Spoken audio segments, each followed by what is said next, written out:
We will hear argument this morning in Case 23-1122, Free Speech Coalition versus Paxton. Mr. Schaefer. Thank you, Mr. Chief Justice, and may it please the Court. In this case, a Fifth Circuit majority held that mere rational basis review, the most lax form of judicial scrutiny, applies to a Texas law that burdens constitutionally protected speech based on its content, specifically by imposing an age verification barrier before anyone can access a sexually themed website. That aberrant holding defies this Court's consistent precedent, including its Ashcroft decision, as Judge Higginbotham well explained in his dissent. This Court should begin by confirming that strict scrutiny continues to apply to any such content-based burden on websites and their adult users. Notably, Texas's law is even more problematic than its failed federal predecessors. It applies to entire websites, depending on whether 1/3 of their content is deemed inappropriate for minors. It also brands websites with stigmatizing, unscientific so-called health warnings that, despite being enjoined, evidence Texas's intention to deter adults, even assuming they've cleared the age verification hurdle, from accessing protected speech. To abandon strict scrutiny here, Your Honors, could open the door to an emerging wave of regulations that imperil free speech online. From there, this Court can readily restore the preliminary injunction given petitioners' likelihood of success under strict scrutiny. The District Court found that this law's age verification provisions are wildly under-inclusive and unduly chilling. At the same time, content filtering today affords at least one alternative that is both less restrictive and more efficacious. Ashcroft teaches that a preliminary injunction should stand in precisely these circumstances. That result, Your Honors, does not denigrate government's compelling interest in protecting children, nor does it prevent Texas from trying to carry its burden between now and final judgment or from enacting a new and better tailored law. Rather, reinstating the preliminary injunction would simply maintain fidelity to First Amendment rights and precedents while litigation proceeds. I welcome the Court's questions. Can age verification systems ever be found constitutional? Justice Thomas, I think government should start with content filtering as a less restrictive alternative. But can age verification ever be constitutional? I don't think the Court needs to close the door to that here, but it would need to be tailored age verification of the sort that the amici supporting Texas are advocating, which is different from what Texas's law permits. And what would that look like? I think, Your Honor, what you have from the amici is that there are ways of verifying age short of identifying the individual, short of the transactional data that Texas would require be provided. And so you would have less identification of the individual. You would have privacy protections that are maximally assured by the law. You would have private rights of enforcement that you do not have here. Everything depends upon the Attorney General, who's avowedly hostile to these websites and to their users. And last, Justice Thomas, you should have confidentiality that is legally assured, and the state should be providing assurance that it will not misuse the information that is being collected pursuant to the state mandate. None of those features are present in Texas's approach to age verification, and tellingly, you have nothing in the legislative record, you have nothing from Texas even in its submissions to this Court that shows how the specific provisions of HB 1181 have been tailored with sensitivity to the privacy concerns that exist in this context, or for that matter, to actually being efficacious and making sure that you have meaningful protections that protect minors across the board. And so, Your Honors, if we start with strict scrutiny— Counsel, can I ask you a question? Is it a barrier? Explain to me why the barrier is different online than in a brick-and-mortar setting. I mean, in a brick-and-mortar setting, it seems like a lot of your concerns are driven by privacy concerns, which are really a feature of the Internet. I mean, you don't have privacy if you go into the bookstore in Ginsburg or if you go to a movie theater that displays pornographic movies. You have to show age verification. So explain to me why this is so uniquely burdensome here when it's not been in the real-world context. Let me start with that, Justice Barrett, with your question about why is this medium different. And the answer is you're creating a permanent record on the Internet when you provide this information, that it is being collected, it is a target for hackers, it is something that is different from just flashing an ID in physical space. But I'd also note that you have content filtering, as the Court has recognized, that is the analog in the physical space. Well, I mean, let's see. In Ashcroft 2, the Court expressed anxiety about the fact that technology moves so fast that the 5 years between the district court findings in that case and the case being at the Supreme Court, that technology may have moved beyond the record at that point. It's been 20 years since Ashcroft. The iPhone was introduced in 2007, and Ashcroft was decided in 2004. I mean, kids can get online porn through gaming systems, tablets, phones, computers.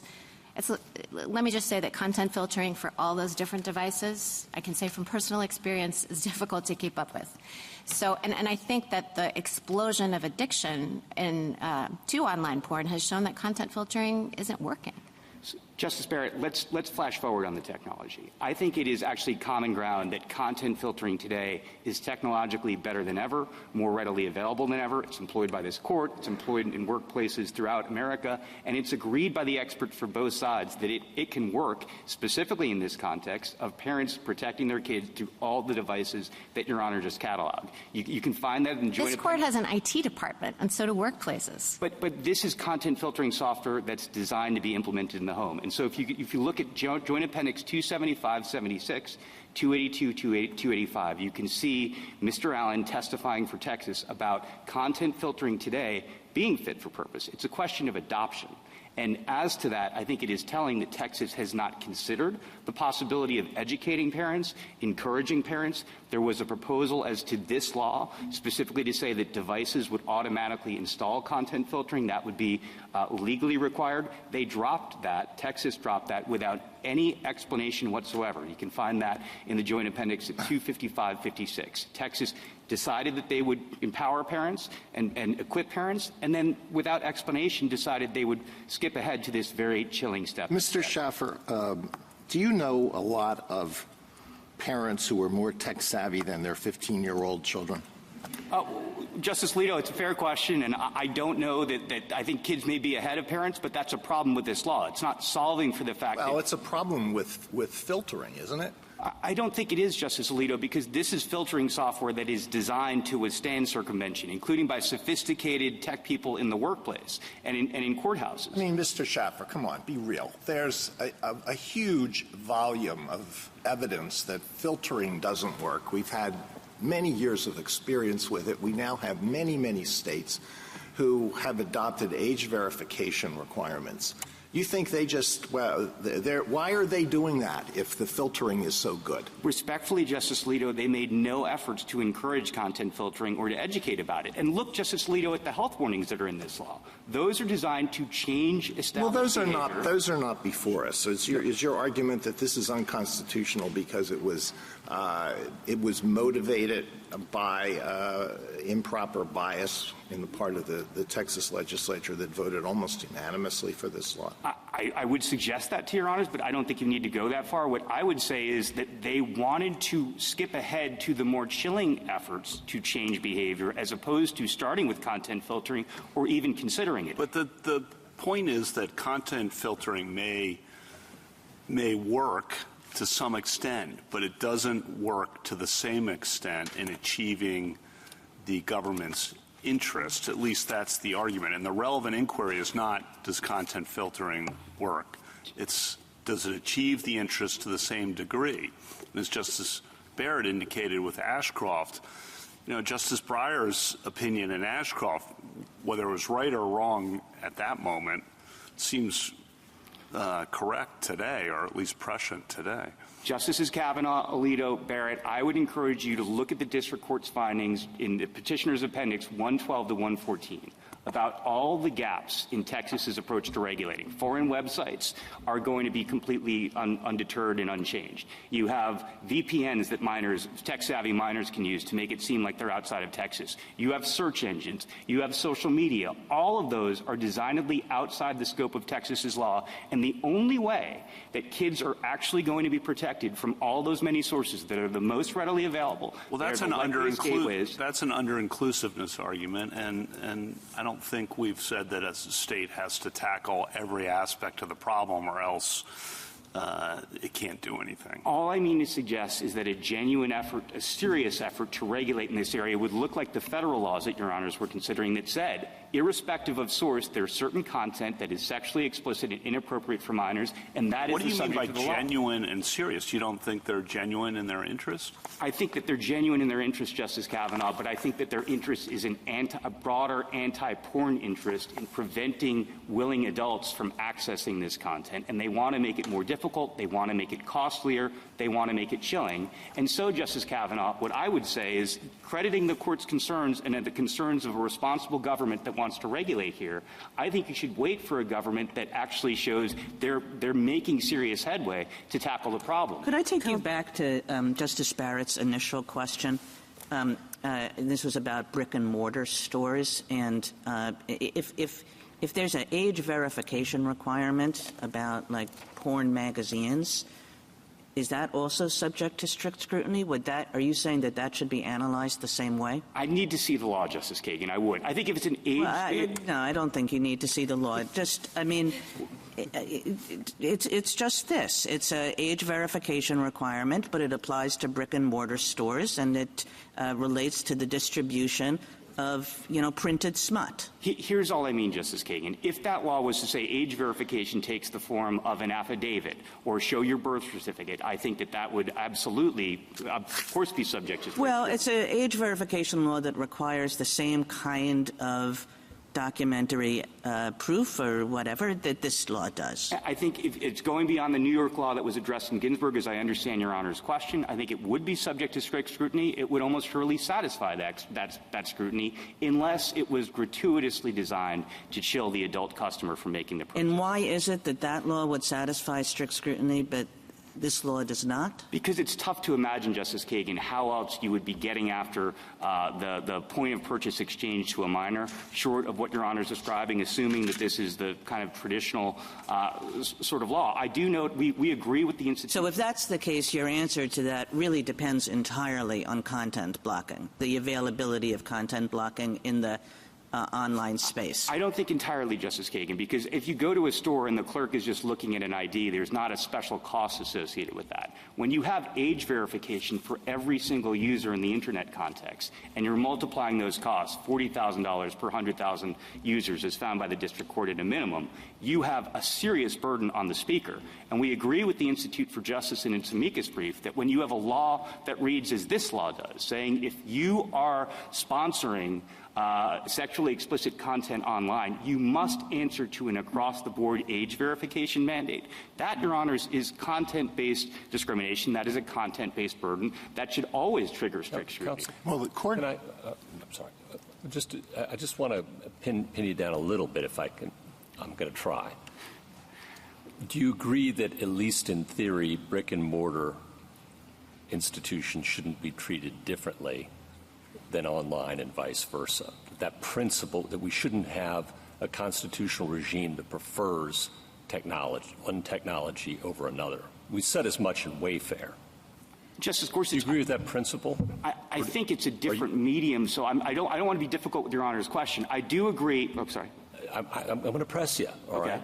I understand they're different media, but does the principle apply that we should try and treat those two media as equally as possible? Yes, and I think okay. in a way that okay. is... I'll take it. I'll take it. Okay. I'll stop there. Yeah. Good idea. Okay. What percentage of your clients' materials would be considered obscene for minors? Your Honors, it's tough to arrive at that calculation. Well, your friends on the other side say it's all. I don't think, no, that is not true, Your Honors. Virtually all? Disagree. No, Your Honors. If you okay, then you give me the number. What percentage? I cannot quantify it because we're dealing with, I would recognize, a very large universe of material. I would note, Your Honor, that among that material is blogs. It is podcasts. I understand. I'm asking you for a percentage. Your Honor, I cannot quantify that. More than 50%? I think that's a fair guess. More than 70%? Your Honors, I don't want to go out on a limb. I think that may be correct, but I can't tell you with assurance. More than 90%? There, Your Honor, I think we may be stretching upwards. Okay. As far as whether it's sexually explicit. We got 70%, though. Okay. All right.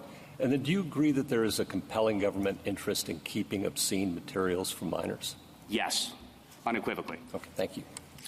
Well, why don't you, Counsel, to follow up on Justice Gorsuch's questions,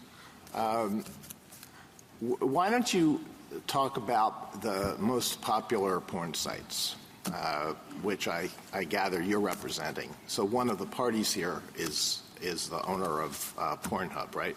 Yes. And what percentage of the material on that is not obscene as to children? Well, Your Honor, if we're talking about the youngest minors, I would agree that most of it is, and that is how we read the law. Is it like the old Playboy magazine? You have essays there by the modern-day equivalent of Gore Vidal and William F. Buckley, Jr.? Not in that sense, but in the sense you have sexual wellness posts about women recovering from hysterectomies and how they can enjoy sex. That's on there. Discussions of age verification proposals and where the industry lines up as far as what they think should be legislated and what should not. All right, let's go down to what's the second most popular porn site? Your Honor, I don't have the. You don't know. You represent these people. We represent the industry, Your Honor, the portion of the industry that answers to U.S. laws and jurisdiction. So that portion are you familiar with what they have? Your Honor, somewhat so, yes, and I think the record offers some indications of that. But I'd also note that some of it is softcore, by any account. It's people who are wearing less rather than more clothing we would recognize, but not anything that anyone would think to be obscene as to adults. And potentially for a 17-year-old, that would be up to a parent to decide what's appropriate for their minor. I mean, the district court was worried that this would have an effect on something like Netflix, right? Yes. I mean, is Netflix a party here? No, they're not. But is there any business other than hardcore porn, a party here concerned about the application of this law to them? Yes, Your Honor. I'm sorry, an amicus here? Well, Your Honor, you have the American Booksellers Association. You have O-Schools, which is devoted to sex education. You don't have Netflix. You don't have anybody else like that who is concerned that this would apply. And even in terms of the client base, Justice Alito, I want to be precise. One of the client websites is solely softcore. It's not anything that you would, I think, would answer to the description you were suggesting earlier. And they are absolutely going to be brought within the sleep. Counsel, can we get to the question presented? The question presented is not whether this law passes is constitutional. The question is what level of scrutiny, correct? Correct. And so the issue that Justice Gorsuch asked you was what type of scrutiny should we apply when content can be obscene as to children but not obscene as to adults, correct? Correct. And we have at least 5 precedents that have answered that question directly. Yes. In Sable, some of the material was obscene to children, even if it wasn't obscene as to adults, because with respect to children, we have said that even indecent materials can be regulated under rational basis, correct? Yes. And in Sable, the law applied to adults, and we said you had to apply strict scrutiny. Correct, and it was invalid under it. So the answer to Justice Gorsuch is let's treat every medium under the scrutiny that applies to the people affected, correct? Yes, Justice Sotomayor. So that's strict scrutiny. That is strict scrutiny. For us to apply anything else would be overturning at least 5 precedents. That's my count as well. And all right, now let's move from there, okay? Assuming all of the questions that have been asked of you, whether because this medium is different, more ubiquitous, whether because the effect on children might be greater today than it was back when, that would go to whether strict scrutiny is met. Isn't that true? That is exactly right. And so if content filtering is no longer as effective as we thought in Ashcroft, and I spot my colleagues that that's likely true, that would go to whether this law meets strict scrutiny because age verification is more effective, correct? Yes. All right. Now, having said all of that, there has been a suggestion by the other side that instead of strict scrutiny, we should apply intermediate scrutiny. Assuming we applied a different level of scrutiny, I don't know why, because the only 2 times that we've applied intermediate scrutiny, one was Renton, where they were dealing with the effects unrelated to speech, correct? Correct. Secondary effects. Secondary effects, traffic jams, noise, et cetera. But the one case that might give me pause is Pacifica. All right? In Pacifica had to do with a radio. And we applied a different level of scrutiny because of that. But it wasn't rational basis like this court did, correct? Correct. So it was at best intermediate scrutiny. Yes. Why is this different than Pacifica? Two reasons I'll offer, Justice Sotomayor. Number one, broadcast is uniquely regulated as a medium of expression, as the court has recognized, and public broadcasting in particular. The Internet is the opposite of that. Through all the precedents Your Honor went through, Reno and Ashcroft, and the way that the Internet has developed. The second reason, the court emphasized just how much radio permeates the entire house. If the radio is on, you may just hear something. So there's no analog for content filtering, and you don't have a user through the screen who is specifically electing certain content. And I would just note, Justice Sotomayor, in Pacifica, it was even-handed across-the-board regulation of the content deemed inappropriate for kids. Here you have what Justice Kavanaugh and I were discussing in terms of under-inclusiveness. I would say it is so conspicuous, so inexplicable, it is speaker-based discrimination. That is another reason, in our view, why strict scrutiny would apply here, even more so than in the cases we were just going through. Sorry, Mr. Chief. No, thank you very much, counsel. Sable, of course, was 35 years ago.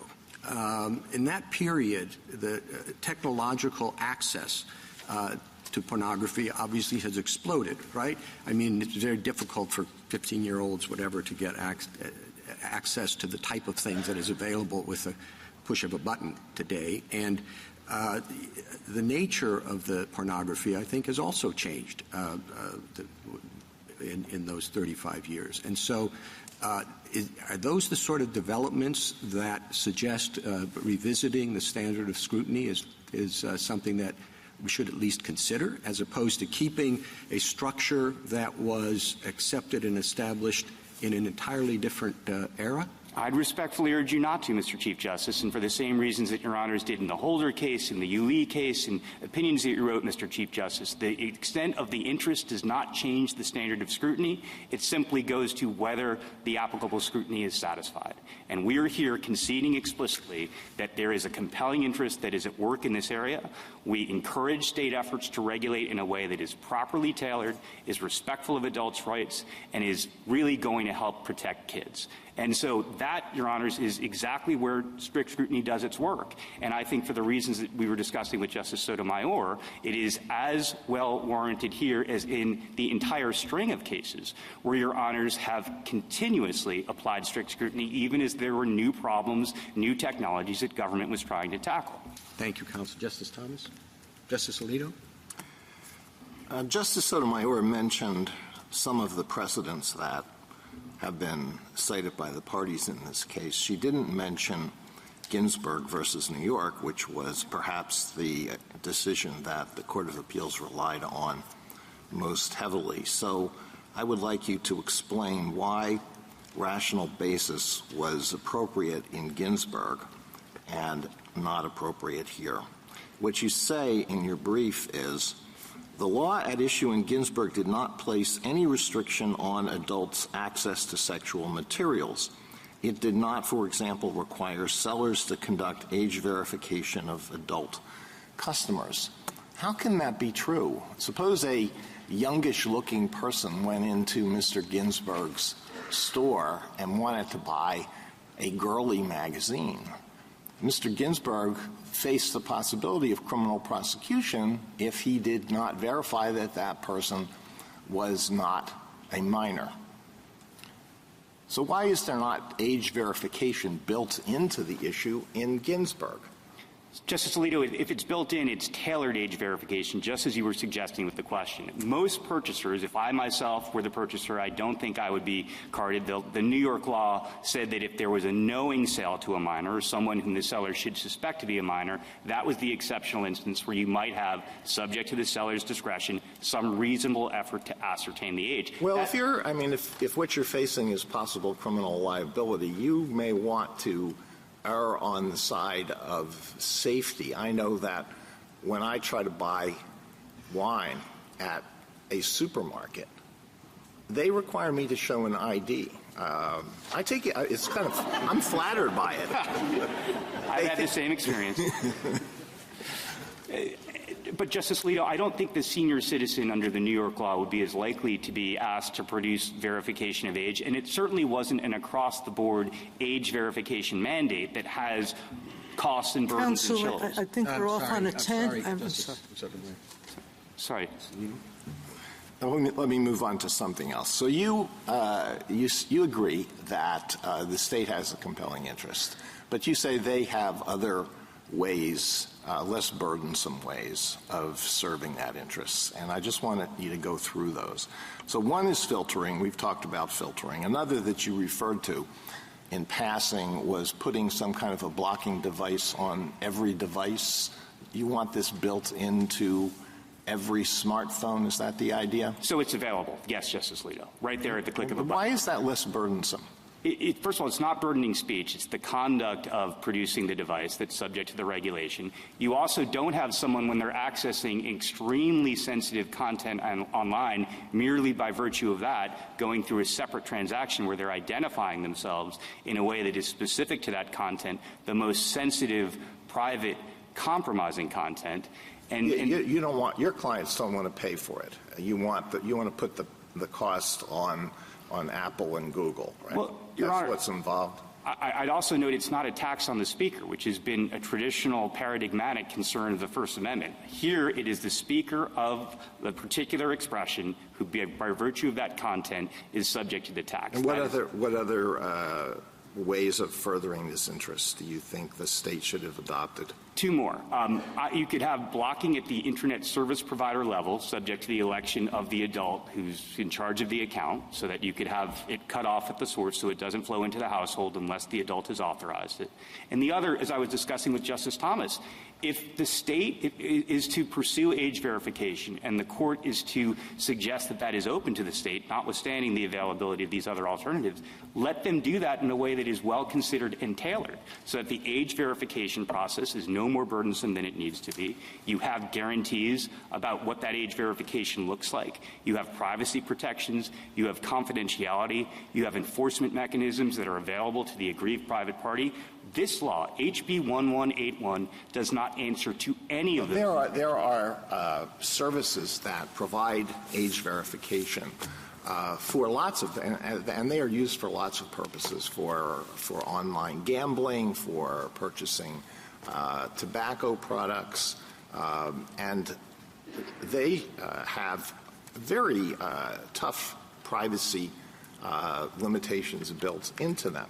Isn't it open to your clients to use those? Actually, it's not, Justice Alito, because if you look at Petitioner's Appendix 171, you can see the provisions of the law that govern age verification.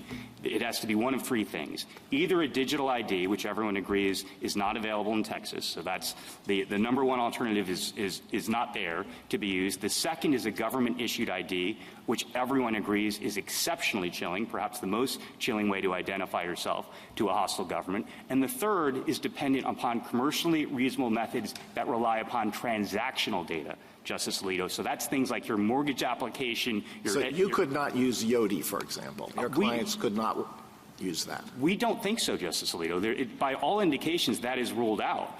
And I do think that that's telling. You have Yoti's amicus brief, but they don't pretend to marry up their proposed forms of age verification with what Texas has prescribed and by implication proscribed as an available form of age verification. Is that something that's been addressed by the Texas courts or by the Texas AG, whether using a service like that would satisfy the requirements of the statute? I think the plain text tells us you can't. Texas didn't suggest a narrowing construction below, and of course this was a pre-enforcement challenge that resulted in a preliminary injunction. So there just isn't an opportunity there to have the narrowing construction. One other point, if I may, Justice Alito, there have been hacks of age verification providers. That is a real thing, despite all of their assurances. And Yoti, as you'll see in Mika's briefs in support of us. There have been hacks of everything. Yes. Yes. And that is exactly why age verification has an inherent chill to it. Everyone knows what Your Honor just said. Justice Sotomayor? Ginsburg, and that's what the court below relied upon. Ginsburg was a child Yes. objecting, not a store. Exactly right, Justice And Sotomayor. it was a child saying, I shouldn't be barred from viewing indecent materials because adults shouldn't, correct? That's correct. And so the only rule there was what level of scrutiny do you apply to a law that applies only to children, correct? That is exactly right. And what the court said is what's indecent for an adult could be obscene, basically, for a child. And obscene materials only have to, for children, obscene or indecent materials only have to satisfy rational basis. That's right. And I would just note that Justice Brennan's opinion for the court was exceptionally clear about what you were just going through, Justice Sotomayor, what was and was not being addressed. So in terms of Ginsburg being a precedent, it's not a precedent involving a burden on adults. Yes, and our challenge is solely on behalf of adults. We are not invoking the rights of minors for purposes of our Sable was a challenge. case in which there was a burden on children and a burden on adults. The court applied rational basis to the burden on children and explicitly applied strict scrutiny to the burden on adults, correct? Yes. So we have direct precedent that says you will apply different scrutiny to each age category. That's right. And I would just note that in Reno, Justice O'Connor's separate opinion there differentiated, just as Your Honor is suggesting, between the rights of minors versus the rights of adults, which were separately addressed in that opinion, too. Thank you. Justice Kagan? No. Justice Gorsuch? I had thought Ginsburg was a conviction of an adult who sold to minors, and it wasn't a minor asserting any rights. He was charged and convicted of crime of knowingly selling to minors, right? Forgive me for agreeing with both you and Justice Sotomayor. The challenge. Well, only one of us can be right. Well, here's how I square the circle. It was a challenge by the seller invoking the rights of minors. So that was what the court was presented. His right to sell to minors. Justice Gorsuch, he was convicted of a crime for knowingly selling to minors, counsel. As Your Honor knows, in the First Amendment context, the availability of the overbreath challenge can invoke the rights of others, and that's exactly what I understood, per Justice Brennan, the challenger there to have done, invoking the rights of the minor. Okay. You agree he was challenging his criminal conviction for knowingly selling? I'm not going to disagree with the procedural march, Your Honor, just the substance. And your distinction of Ginsburg is there he didn't have to check every ID. Is that your distinction? Correct. Liability arose from a knowing sale. So you think that a law that would require brick and mortar stores to check all IDs would be impermissible? I think it would be subject to strict scrutiny, potentially, if the adult shows the sorts of burdens that we have here. Then I think. And you would argue that undoubtedly that it chills, and therefore it's a problem, right? Justice Gorsuch, my arguments would not be anywhere near as strong. I don't envision any such challenge, and I don't know of any such challenge being brought. I'm not suggesting the court should write its opinion here in a way that invites those challenges. And with respect to age verification online, which you treat as a different kettle of fish, gambling. Age IDs required by a lot of states? If it's not involving expression, protected expression, I'm not bringing the First Amendment challenge. Okay. Applying to get a gun, Second Amendment, got to do that online? Different standard. We're not concerned with chill in the same way. We don't have all the precedents that call for strict scrutiny when you have burdens on adults and the concerns that are operative. The vote in some states, you have to show an ID, a government-issued ID? We're not suggesting that's at issue here. Okay. All those are okay, but this is different. Your Honor, it is different, and I think part of it's because of the Internet, part of it's because of the law, and part of it's because we're talking about a content-based burden on the speaker. Okay. And then we do have an amicus, from the age verification providers saying that this can be done now online, anticipating and talking about Justice O'Connor's very thoughtful concurrence in Reno saying this technology is going to change, and they say it indeed has changed. And you point out that we don't have much of a record given that this is on a PI. What do we do about that? I think it was incumbent upon the Texas legislature to make a record and show that it was wrestling with these considerations. Or is it incumbent upon the challenger to the law, especially in a facial challenge, to make the record? I think under strict scrutiny, it's Texas that bears the burden. It is a content-based burden on expression. You have the instruction of this court that was clear as can be in Ashcroft and no consideration by the Texas legislature about content filtering. So I think that gives us likelihood of success out of the gate. But I would also note, Justice Gorsuch, as found by the district court, we showed that age verification, as implemented by HB 1181, will chill and will be invading privacy. One last point. This is a one-third trigger.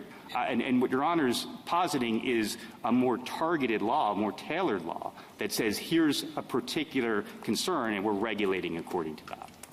And then what do you do about our statement in Moody that those who bring facial challenges have an especially hard row, not road, row to hoe? Yes.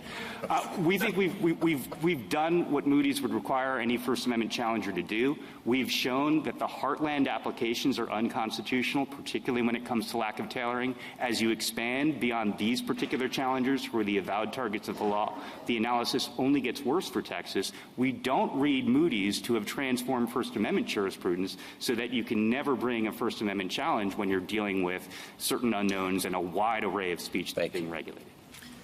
Justice Kavanaugh? On Justice Sotomayor's questions about what's before us, is it just whether we apply heightened scrutiny? Do we go on to apply heightened scrutiny? You, in your opening, asked us to restore the preliminary injunction.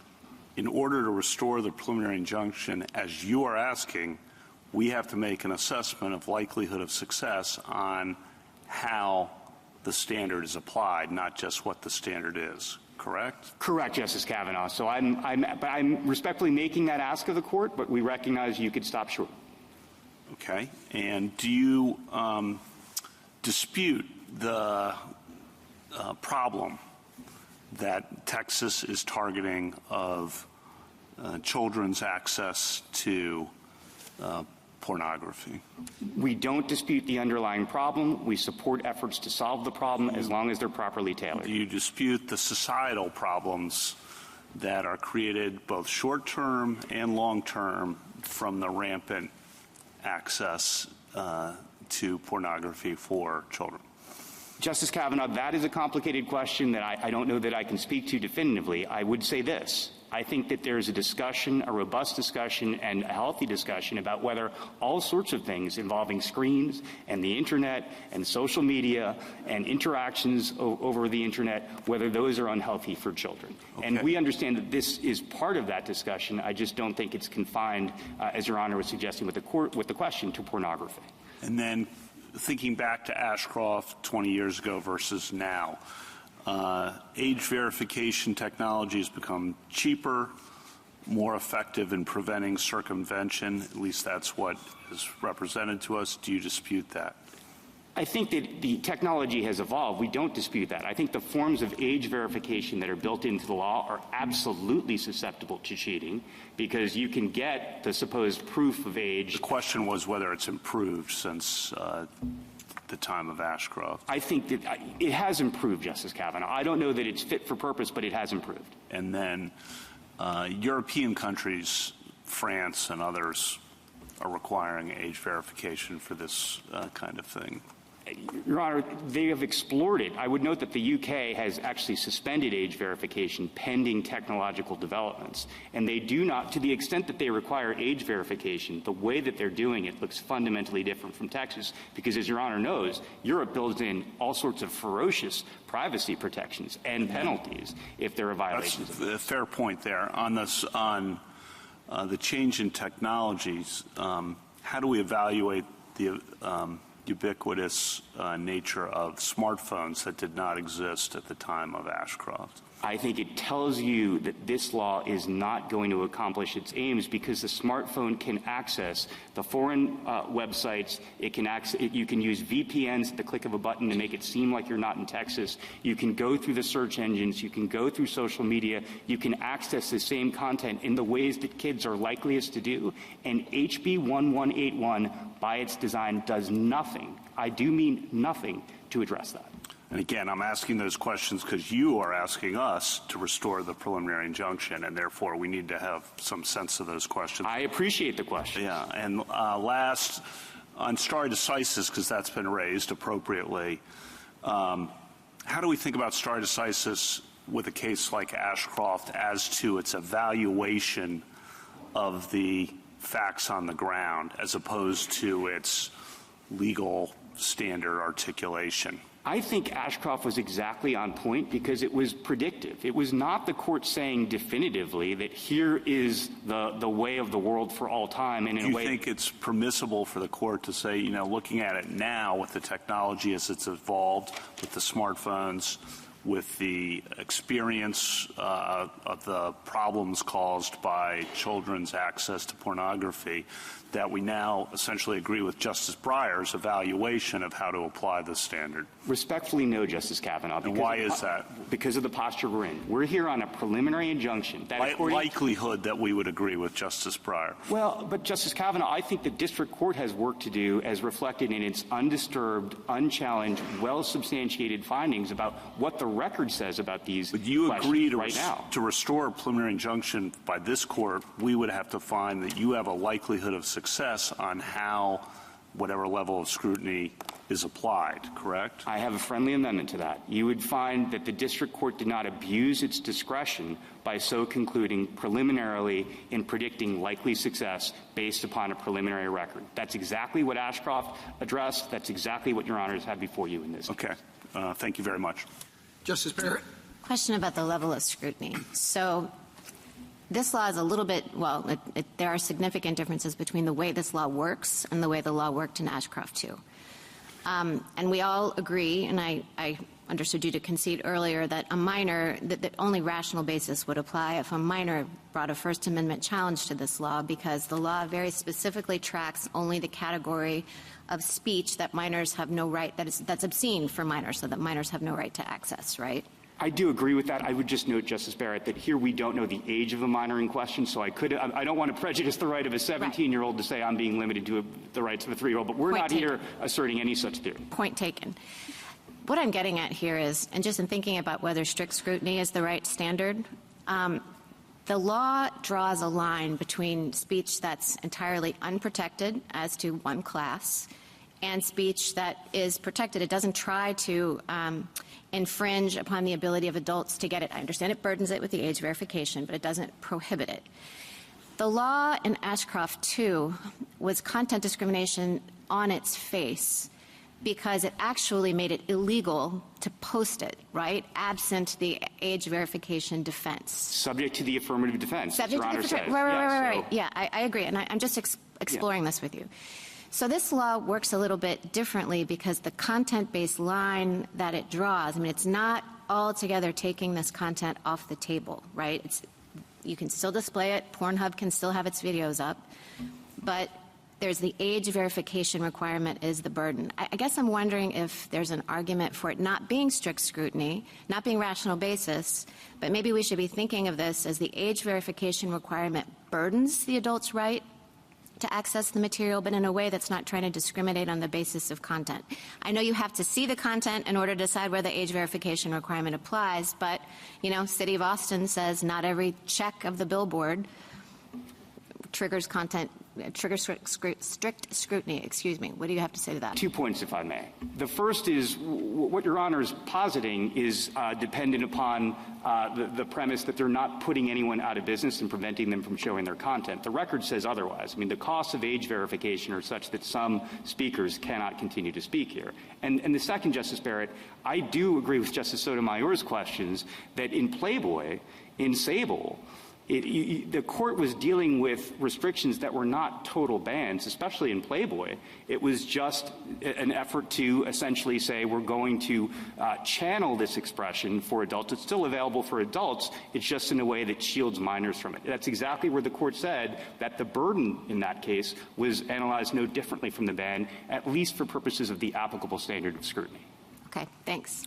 Justice Jackson? And in addition to those cases, don't you also have Reno? I mean, I guess I don't understand how Justice Barrett's hypothesized standard would be consistent with what we said in Reno, where we said in order to deny minors access to potentially harmful speech, the law at issue there effectively suppresses a large amount of speech that adults have a constitutional right to receive, and therefore it received strict scrutiny, right? That's right, Justice Jackson. The other thing I was pretty surprised about was your concession to Justice Kavanaugh that we have to be evaluating the likelihood of success. I don't really understand that in this circumstance. I thought we had a district court that issued a preliminary injunction and a court of appeals that you say erroneously stated. I don't know why, if we determine that the court of appeals applied the wrong standard and vacate its ruling, the district court's injunction doesn't just come back into effect. You're not asking us to issue a PI, is that right? That's right, Justice Jackson. I'm sorry. So we're in a situation where we really don't have to be reaching the merits of success. What we're doing, as Justice Sotomayor suggested, is evaluating whether the Court of Appeals was correct when it said that this was supposed to be evaluated under the rational basis standard as opposed to strict scrutiny, right? Yes. All I meant to suggest to Justice Kavanaugh that I think more guidance rather than less from the court in its opinion as to why ostensibly the district court did not abuse its discretion would be helpful here. But it may not be if they disagree with you. So I mean, this is my other question. You differ from the government insofar as the government says just decide that the wrong level of scrutiny was applied here and send it back to the Fifth Circuit to apply it. You say, no, we should be applying the standard for strict scrutiny. And I think that is what is opening the door to all the questions that you're getting about whether or not this is actually narrowly tailored, whether or not there are, the content filtering software is working. It's because it seems to me that you've asked us to apply strict scrutiny in a circumstance in which it would have been easy, as the government suggests, to just say wrong standard, Fifth Circuit, and send it back. I never want to be disagreeing with the United States unless I must. So we don't have much disagreement with them on this, Justice Jackson. I would just note that we're talking about undisturbed, unchallenged findings by the district court and a determination that follows, in our view, inexorably from this court's precedent. Given that there has been the detour taken by the lower court, I think it would be helpful. I think it would be reaffirming First Amendment. And the Fifth Circuit can decide on remand whether or not the district court's findings actually sustain this under the proper standard, correct? It can, Justice Jackson. Finally, with respect to Ginsburg and whether or not the Fifth Circuit was correct to look at Ginsburg as the precedent that tells us what standard is supposed to apply.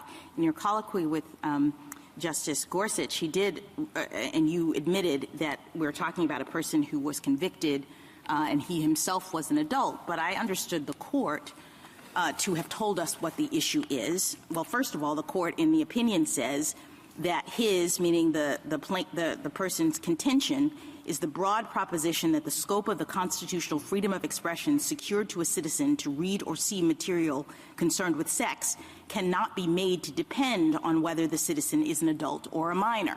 So he was saying this is unconstitutional because it varies between adult and minor. And then the court says it's enough for the purposes of this case that we inquire whether it was constitutionally impermissible for New York to accord minors under 17 a more restricted right than that assured to adults to judge and determine for themselves what sex material they read. So really, this was a rights of minors case where the person appeared to be arguing that you can't have this law because it burdens the rights of minors. So is that the situation that we have here today in this case? This is a fundamentally different challenge, and I disagree with you. I agree with you, Your Honor, that the court was exceptionally clear in Ginsburg about adjudicating only the rights of minors in the face of a challenge that it understood to be confined to the rights of minors. And here we have a challenge in which the person is saying, fine, whatever you do with minors, what we're suggesting is that requiring adults to do something, to do this thing, to access this material burdens our First Amendment right. So that's a different issue, is it not? Exactly right. Adults and speakers, also the websites that sponsor this content, all of which have to answer to the age verification mandate at great cost. Thank you. Thank you, counsel. Mr. Fletcher. Thank you, Mr. Chief Justice, and may it please the Court. We agree with petitioners that the Fifth Circuit was wrong to apply only rational basis review because Texas's law imposes a content-based burden on speech that is protected for adults. Our office acknowledged that strict scrutiny applied to a similar federal law in Ashcroft 2.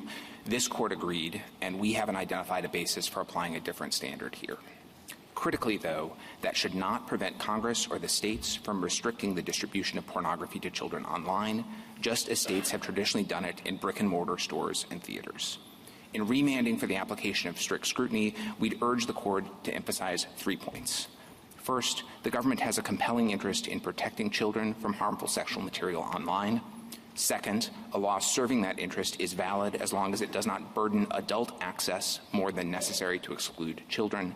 And third, Ashcroft 2's preliminary application of strict scrutiny 20 years ago does not prevent courts from upholding age verification requirements today, now that verification has become less burdensome and experience has shown that other approaches are not working. I welcome the Court's questions. In the laws that that the Justice Department was arguing in favor of, in Playboy and Ashcroft, and in either of those, did you ever suggest or argue that there should be a lower standard? We did in every one of those cases before Ashcroft. In Sable, which was the first one of them, we argued for something like intermediate scrutiny under Pacifica. In Reno, which was the next one, we again invoked Pacifica and also made a Renton argument very similar to the secondary effects argument that my friends from Texas make here. And then in Playboy, we again invoked an argument based upon Pacifica, and Justice Breyer in dissent made an argument based on Renton. So we made a pitch for intermediate scrutiny repeatedly in this context. We were rebuffed, and I think that's the history that led us to concede in Ashcroft 2 that this was a content-based restriction that demanded strict scrutiny. So do you think that it's appropriate in this context of protecting children to compromise the strict scrutiny standard? I wouldn't describe it as compromising the strict scrutiny standard at all, Justice Thomas, but I do think it would be appropriate for the Court to emphasize that it's going to be easier for states to satisfy strict scrutiny in this context because of the very unique nature of the interest here. Normally, the government does not have a legitimate, much less a compelling interest in restricting speech based on its content. That's a fundamental principle. Here, though, there's a specific category of speech defined by its content, speech that is obscene as to the minors, where everyone agrees that the state not only has a legitimate interest, but a compelling interest in making sure that minors do not access that speech that is defined by its content. So I think it's going to be much easier for states to show that restrictions that are based on that content are narrowly tailored to a compelling interest. Well, will it be easy enough for this law to pass? I don't know about this law. We haven't taken a position on that. I know, but I mean, you've been staring at this law for a long time, and this law is pretty similar to 20 other laws that are out there. So you must have some sense, even if you don't want to say particularly this law. Yeah. There are 20 laws out there. Are some of them going to pass through the eye of the needle here or not? So let me say, if the question were framed the way Justice Thomas did, is there some version of age verification that is good enough? My answer is yes. I'm not really talking about some imaginable version. I'm talking about like some version that states have enacted. So let me give you a specific example. We defended COPA, the law this Court looked at in Ashcroft 2, even after remand in the District Court in the Third Circuit and in a cert petition in this Court. I have no reason to think that we would come to any other conclusion about a law that looked like that today. The reason I'm hesitating about state laws is that I don't know that there's actually that much variation in the state laws, and all of them raise some questions that we have about Texas's law that we think are questions of what the law means that would inform the First Amendment analysis. So one is this 1/3 requirement. I think petitioners say the law requires age gating of an entire website, even if it has a substantial amount of content that's protected. My friends from Texas say in the red brief that if you segregate out the obscene as to minors content behind an age gate, you don't have to age gate the rest of the content of the website. That seems highly relevant to us. The second one is the issue that my friend alluded to earlier about which methods of age verification are allowed. The amicus briefs in Texas highlight some of these newer biometric methods that seem significantly less restrictive, but there's a question, as the colloquy earlier illustrated, whether Texas law would allow those methods or would instead require some sort of physical identification or transaction records of some kind. And then the last one, which has also already come up, is which minors are we talking about when we say obscene as to minors? I take it that the plaintiffs say that means obscene even as to the youngest minors. When we were defending a similar law in COPA in Ashcroft 2, we took the position that obscene as to minors means obscene as to all minors, as in inappropriate and lacking in value, even as to older minors. I think the law becomes much easier to defend if Texas courts would adopt the same interpretation of the Texas law here. If I could add one thought, I think that this court has said in a series of recent First Amendment cases that tradition can be a very important guidepost in deciding both what standard of review applies and also in thinking about how to apply that standard in particular circumstances. I think here the tradition that applies in brick-and-mortar contexts that's reflected in Ginsburg, to be sure, but also in a much broader family of laws that restrict the distribution of this material, as Justice O'Connor explained in footnotes 1 and 2 of her opinion in Reno, adult theaters, adult bookstores, books and magazines. There's a long tradition of restricting this material through age verification methods that are less formal because, as Justice Alito indicated, it's just a requirement, don't sell to minors, and that means that a clerk in the physical world can do it by looking at the person and only requiring ID if the person isn't obviously of age. But there's a long tradition of imposing age restrictions on the distribution of this material. So I think that supports the idea And on that point, Mr. Fletcher, I mean, so you do take Ginsburg to be more than we're just dealing with the rights of minors. It does also impact how we think about the burden placed on people, adults, to ensure that minors don't have access. It speaks to that, as do our traditions with respect to adult theaters and many other things.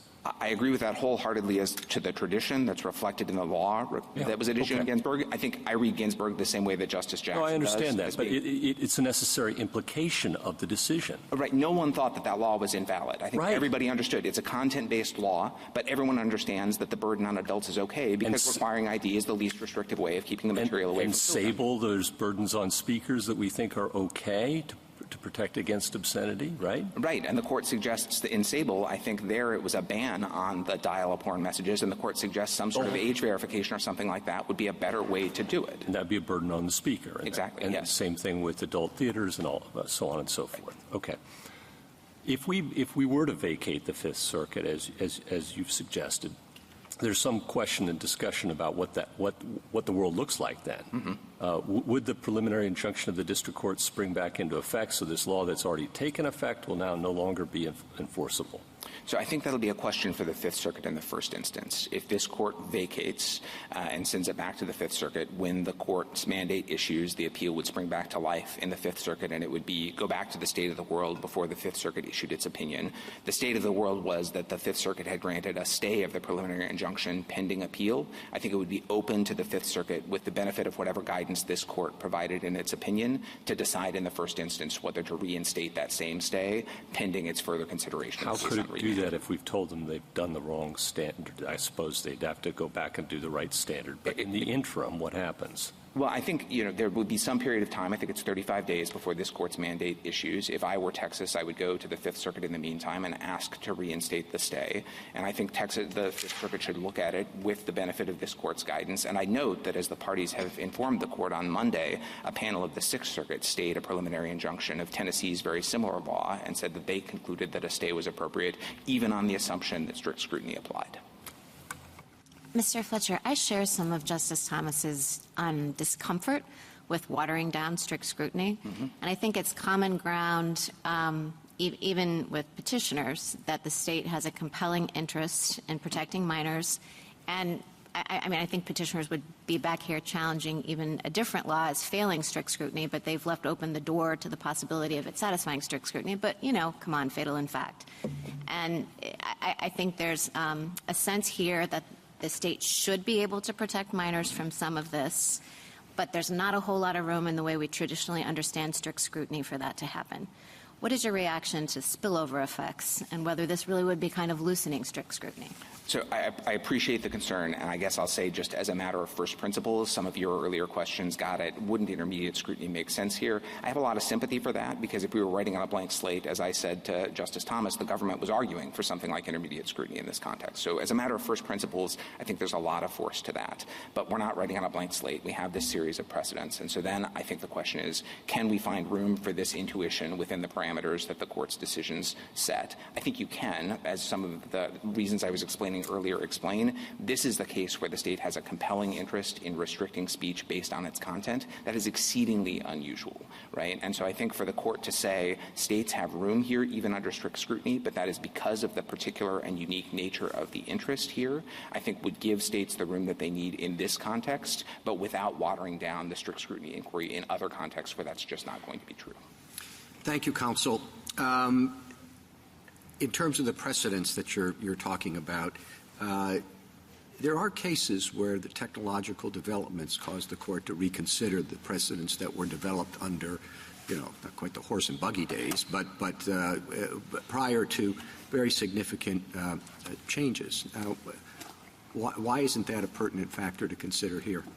So I think it might be pertinent, Mr. Chief Justice, but the Court has also said more recently, including in Net Choice last term, that the principles of the First Amendment don't change with technology and has tried to maintain the same fundamental First Amendment principles and apply them to new technology. And so at least to me, all of the technological developments, which I agree are incredibly relevant to this question, fit more naturally in deciding how scrutiny applies and explaining why states are likely to be able to satisfy strict scrutiny in this space than it does to revisiting what the fundamental standard for a content-based restriction on speech ought to be. Well, the principles of the First Amendment don't change with technology, but the application of technology to the First Amendment questions can alter the perspective in terms of what is affecting the principles and what isn't. How you apply speech protections face-to-face might be different if you're in situations where you're talking about the telephone or all sorts of other things. Historically, there have been changes in the applications of the law, even if you're correct that the basic principles are the same. So, and I just repeat, it's one of the things that's striking about the case is the dramatic change in the technology of brick-and-mortar stores to the access to pornography, which also seems to be dramatically different from what it was 40 whatever years ago.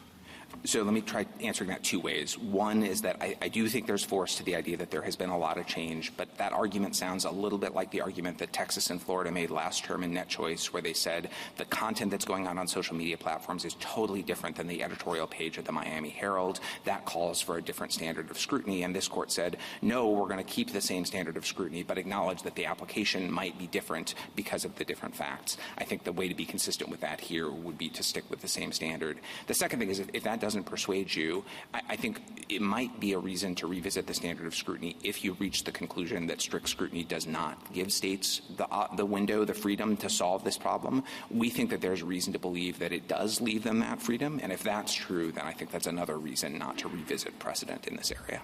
Thank you. Justice Thomas? But you would admit, though, that we're in an entirely different world. I mean, Playboy was about squiggly lines on cable TV. I don't disagree with that at all. And the world of Ashcroft was a world of dial-up internet.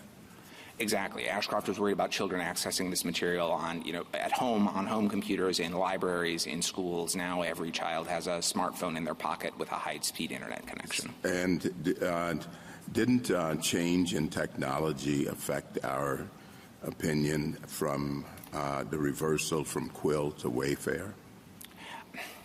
I don't know, Justice Thomas. That wasn't a First Amendment case. I understand that. So I don't mean to be trying to lay down bright-line rules or to suggest that technology is never a reason when the court is revisiting a precedent as it was doing there. Here we think Texas hasn't really squarely teed up a request to overrule precedent in the way that this court usually expects before it takes that step, and instead the Fifth Circuit thought that it was applying and being consistent with this court's precedent.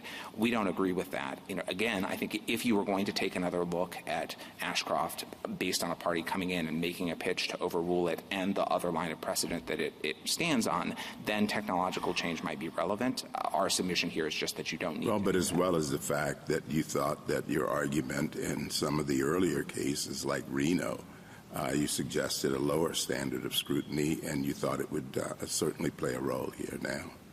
We did, but again, this court disagreed. And yeah, you threw in the towel, but Well, we got told no 3 times. Well, and that's just you shouldn't feel offended by that.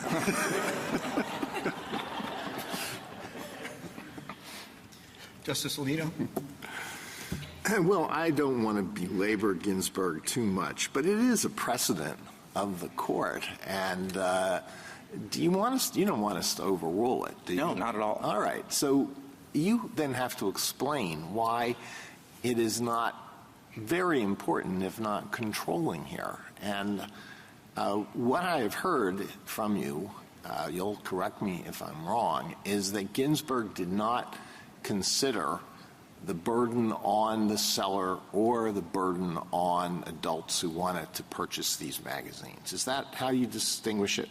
I agree with the second part. I do think it was, as Justice Gorsuch explained, it was a conviction of the seller, but the argument he was making, and I think this is clearest on 636 to 637 of the court's opinion, was children have the same First Amendment rights as adults, and the way the court framed its rejection of that argument, and this is a quote, was the law does not invade, quote, the area of freedom of expression constitutionally secured to minors. Well, I don't think that's exactly the argument that was actually made. And Mr. Ginsburg was represented by some very sophisticated attorneys. Here's something that they said in their brief. The policing problem would become an impossible burden, leading the bookseller to abandon sale even to adults. Thus, the adults would be deprived of such literature because it was not available for distribution to adolescents. So the argument was before the court. The court presumably was aware of it, took account of it in its decision, and said, Justice Brennan's writing for the court, the proper standard of review here is rational basis. So I don't see that in the court's opinion. I don't disagree that the parties may have put it before it, but we usually read the court's precedents for the arguments and the issues that the court actually decides. The other thing that I'll say is that the court did confront arguments that were squarely framed in terms of the rights of adults that were burdened when Congress was attempting to protect minors from this material in cases like Sable and Playboy and Reno and Ashcroft, and reached a different conclusion. And the last thing I'll say, I've mentioned to several justices why we've argued for something like intermediate scrutiny before. As I said to Justice Barrett, I think there was force to that if we were writing on a blank slate. The reason I think we haven't argued for rational basis review is because that would lead to results that I think even my friends from Texas would be hard-pressed to defend. Banning the speech entirely would be a rational basis of keeping it away from children. Even just in the realm of age verification, requiring you to register with the state to get a special card to get this material and to keep records of who is viewing what might be a rational way of keeping it away from children.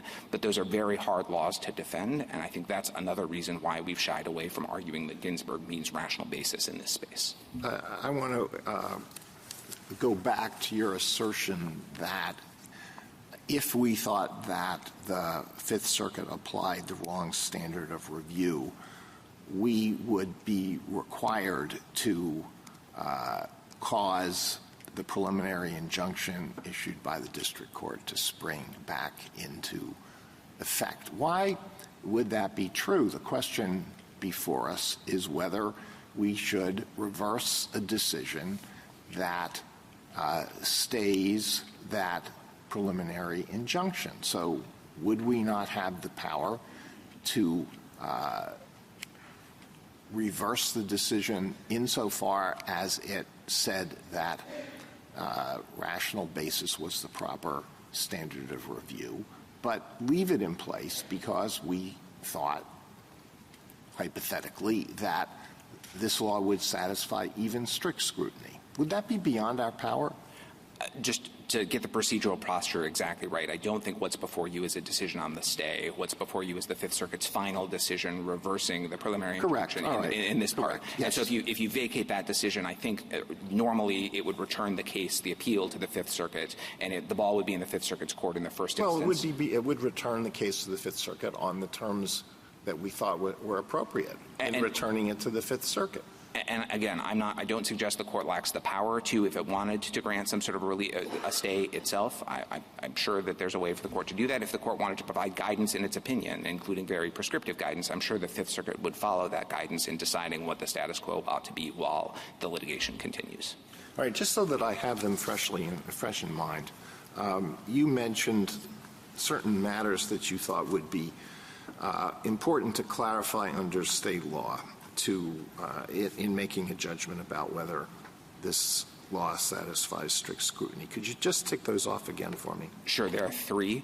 One is the 1/3 requirement and whether that compels age gating of material that is protected even as to minors if it's on a site that is otherwise covered.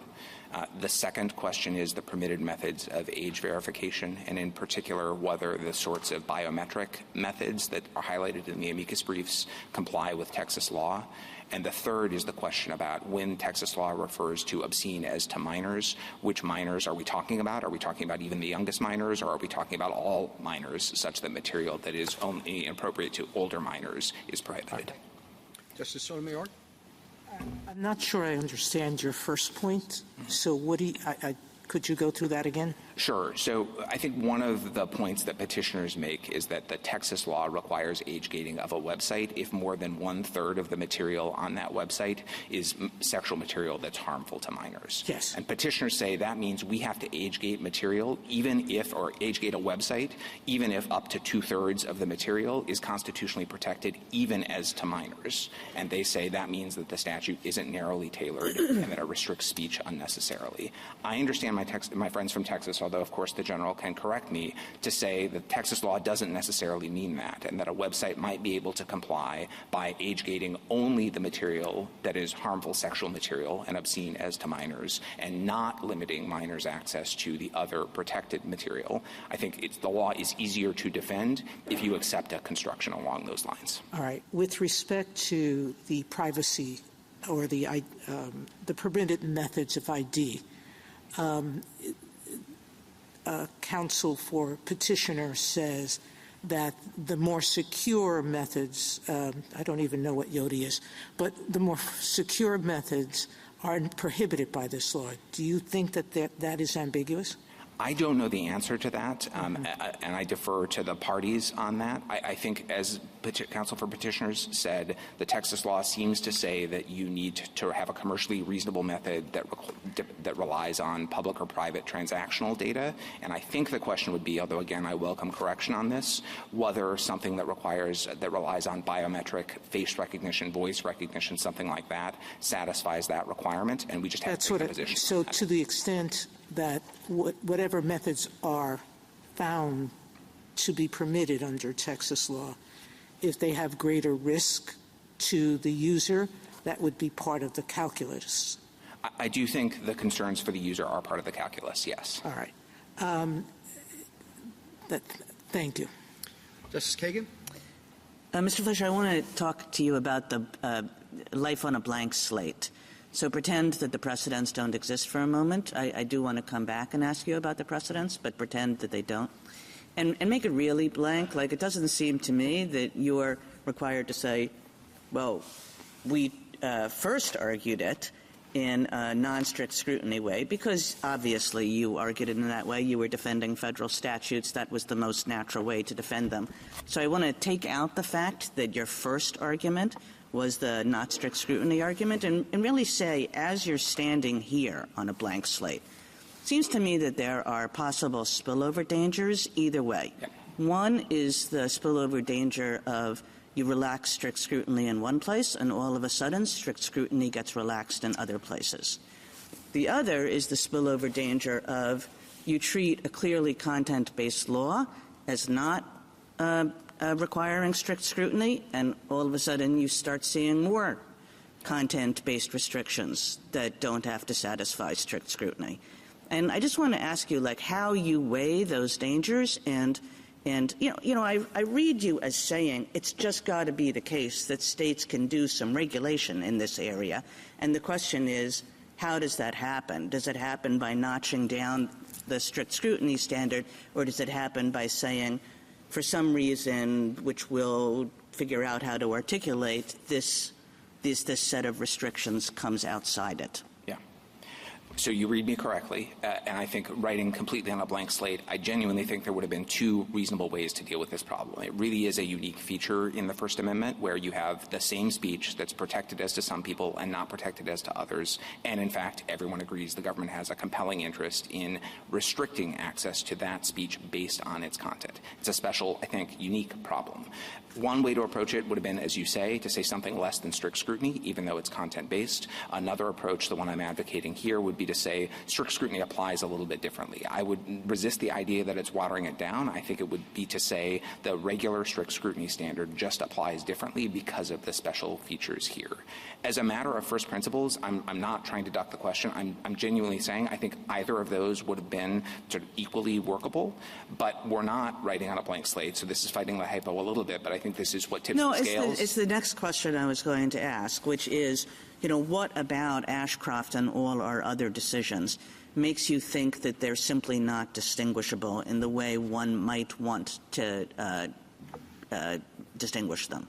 I mean, I think Ashcroft is particularly hard because that was a law that looked in terms almost exactly like the law at issue here. I take Justice Barrett's point that their age verification was an affirmative defense rather than part of the law, but the substantive requirements that the law imposed in effect were basically exactly the same. And also, I think just the logic of the court's opinions leading up to that in the earlier line was defining sexual material that is harmful to children, this category of material that kids can be prohibited from seeing. That, the court said over and over again, is a content-based restriction. And I think that then starts to bring in, and this gets to complete my answer to your earlier question about why I'm more worried about, I think it was the second category of spillover effects than the first. That starts to bring in not just this particular corner of the First Amendment law, but also this court's cases like City of Austin and Reed and all of the other places where the court has laid down this is what it means to have a content-based law. And I worry a little bit that if you start now trying to carve back on Ashcroft and those other cases, you would have spillover into those broader areas of First Amendment law, whereas recognizing, as we've suggested, that strict scrutiny functions differently here is very limited to this particular corner of the law. Thank you. Justice Gorsuch? I guess I just want to follow up on Ashcroft just a little bit. And you seem to think that's the major impediment. The most direct one, sure. Yeah. That was a PI, right, where the government didn't contest the level of scrutiny. It had given up by then, as you point out. Does that help?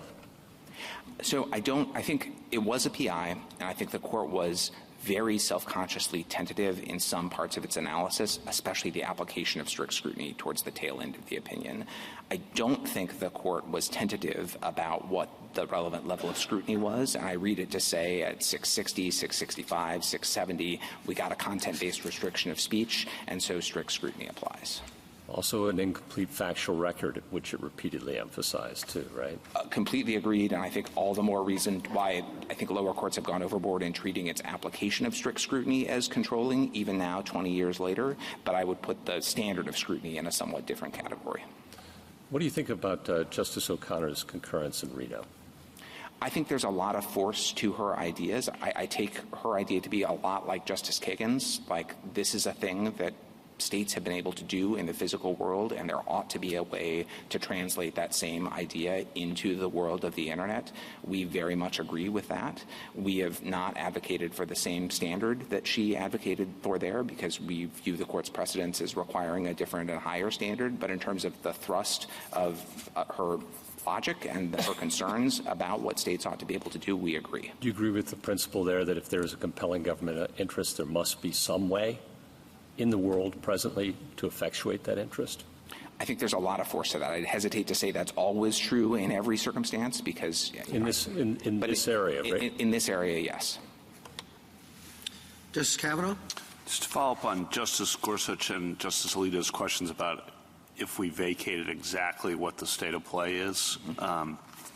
There was a stay before the decision. So is a PI in effect or not in effect after our mandate issues? I would think that absent further action, and again, we're just an amicus here, and so I don't want to speak for the parties if there's something that I'm missing, but I would think that absent further action from the Fifth Circuit, if this court vacates the Fifth Circuit's decision and remands and its mandate issues, the result would be that the preliminary injunction would come back into effect. Okay. But if I were defending the law before that happened, I would renew my previously granted motion for a stay pending appeal, and I would make arguments about why a stay ought to be entered pending the Fifth Circuit's further consideration. Okay, and do you think a stay should be issued?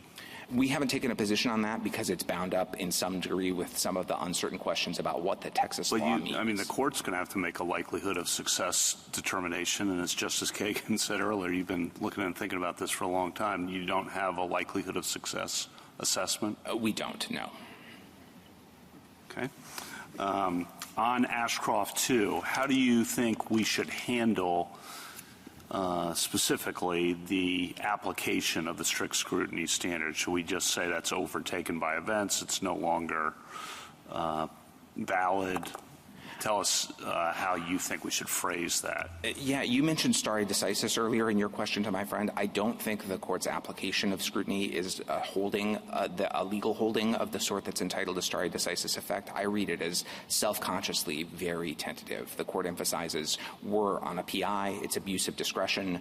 We have a record that's 5 years old. At the last couple of pages of the opinion, the court says nothing that we're saying forecloses even the district court in the Third Circuit in this very case from concluding that strict scrutiny is satisfied. And I think the court can say, given that, it's obviously true that nothing in that part of the opinion forecloses courts from deciding 20 years later, with the benefit of 20 years more experience, that strict scrutiny is satisfied by laws that share some of the same features as the law at issue there. Then one question on how you would apply strict scrutiny. It seems to me one of the tricky parts of that, because everyone agrees compelling interest, is then you say in your brief appropriate tailoring, which I think's a good phrase.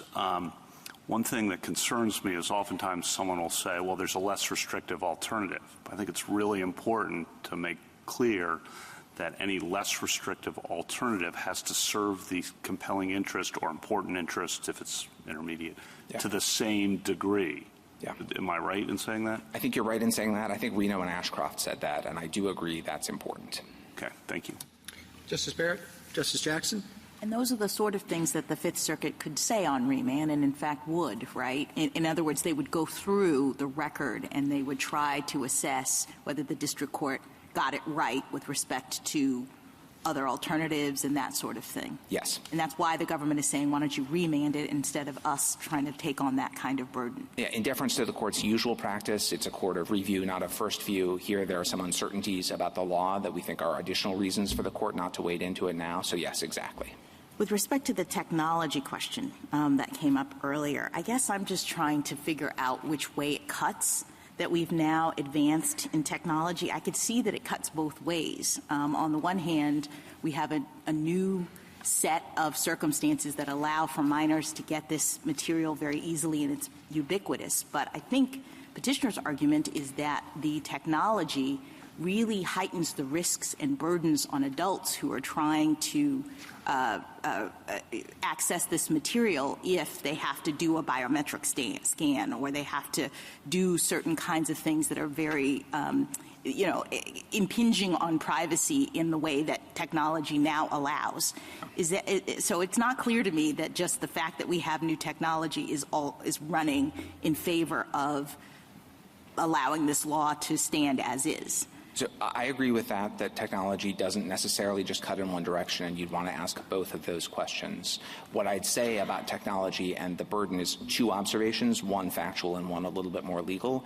The factual observation is I do think that the world now includes more options to verify your identity than existed in Ashcroft 2 that are more broadly used. I think one of the things that gives us some confidence in this is that it's being used in the gambling industry and buying alcohol and wine. It's just a much more common part of society, and I think that can give courts more confidence in saying this is an appropriate method of age verification.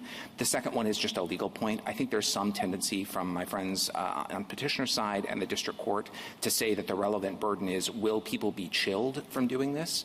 And I think burdens on privacy are important, but I think the court should ask those questions objectively, not subjectively. There might be people who are embarrassed to show an ID, to buy an adult magazine, or to take something out of the blinder rack in the store. That's not enough. The question is the burden that's being imposed on speech, objectively speaking, excessive or unnecessary?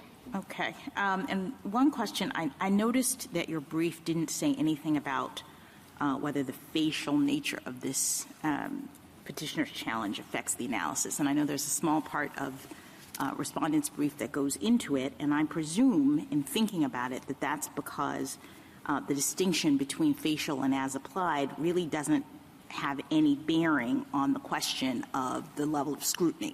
Is that right? That's exactly right. That before deciding whether or not the law is facially invalid, you have to figure out what are the relevant standards, as the court did in Net Choice, and that's the question we take to be squarely presented to this court now, and that's why we focused on that and not how the answer to that might cash out on a facial versus as applied basis. Thank you. Thank you, counsel. Mr. Nielsen.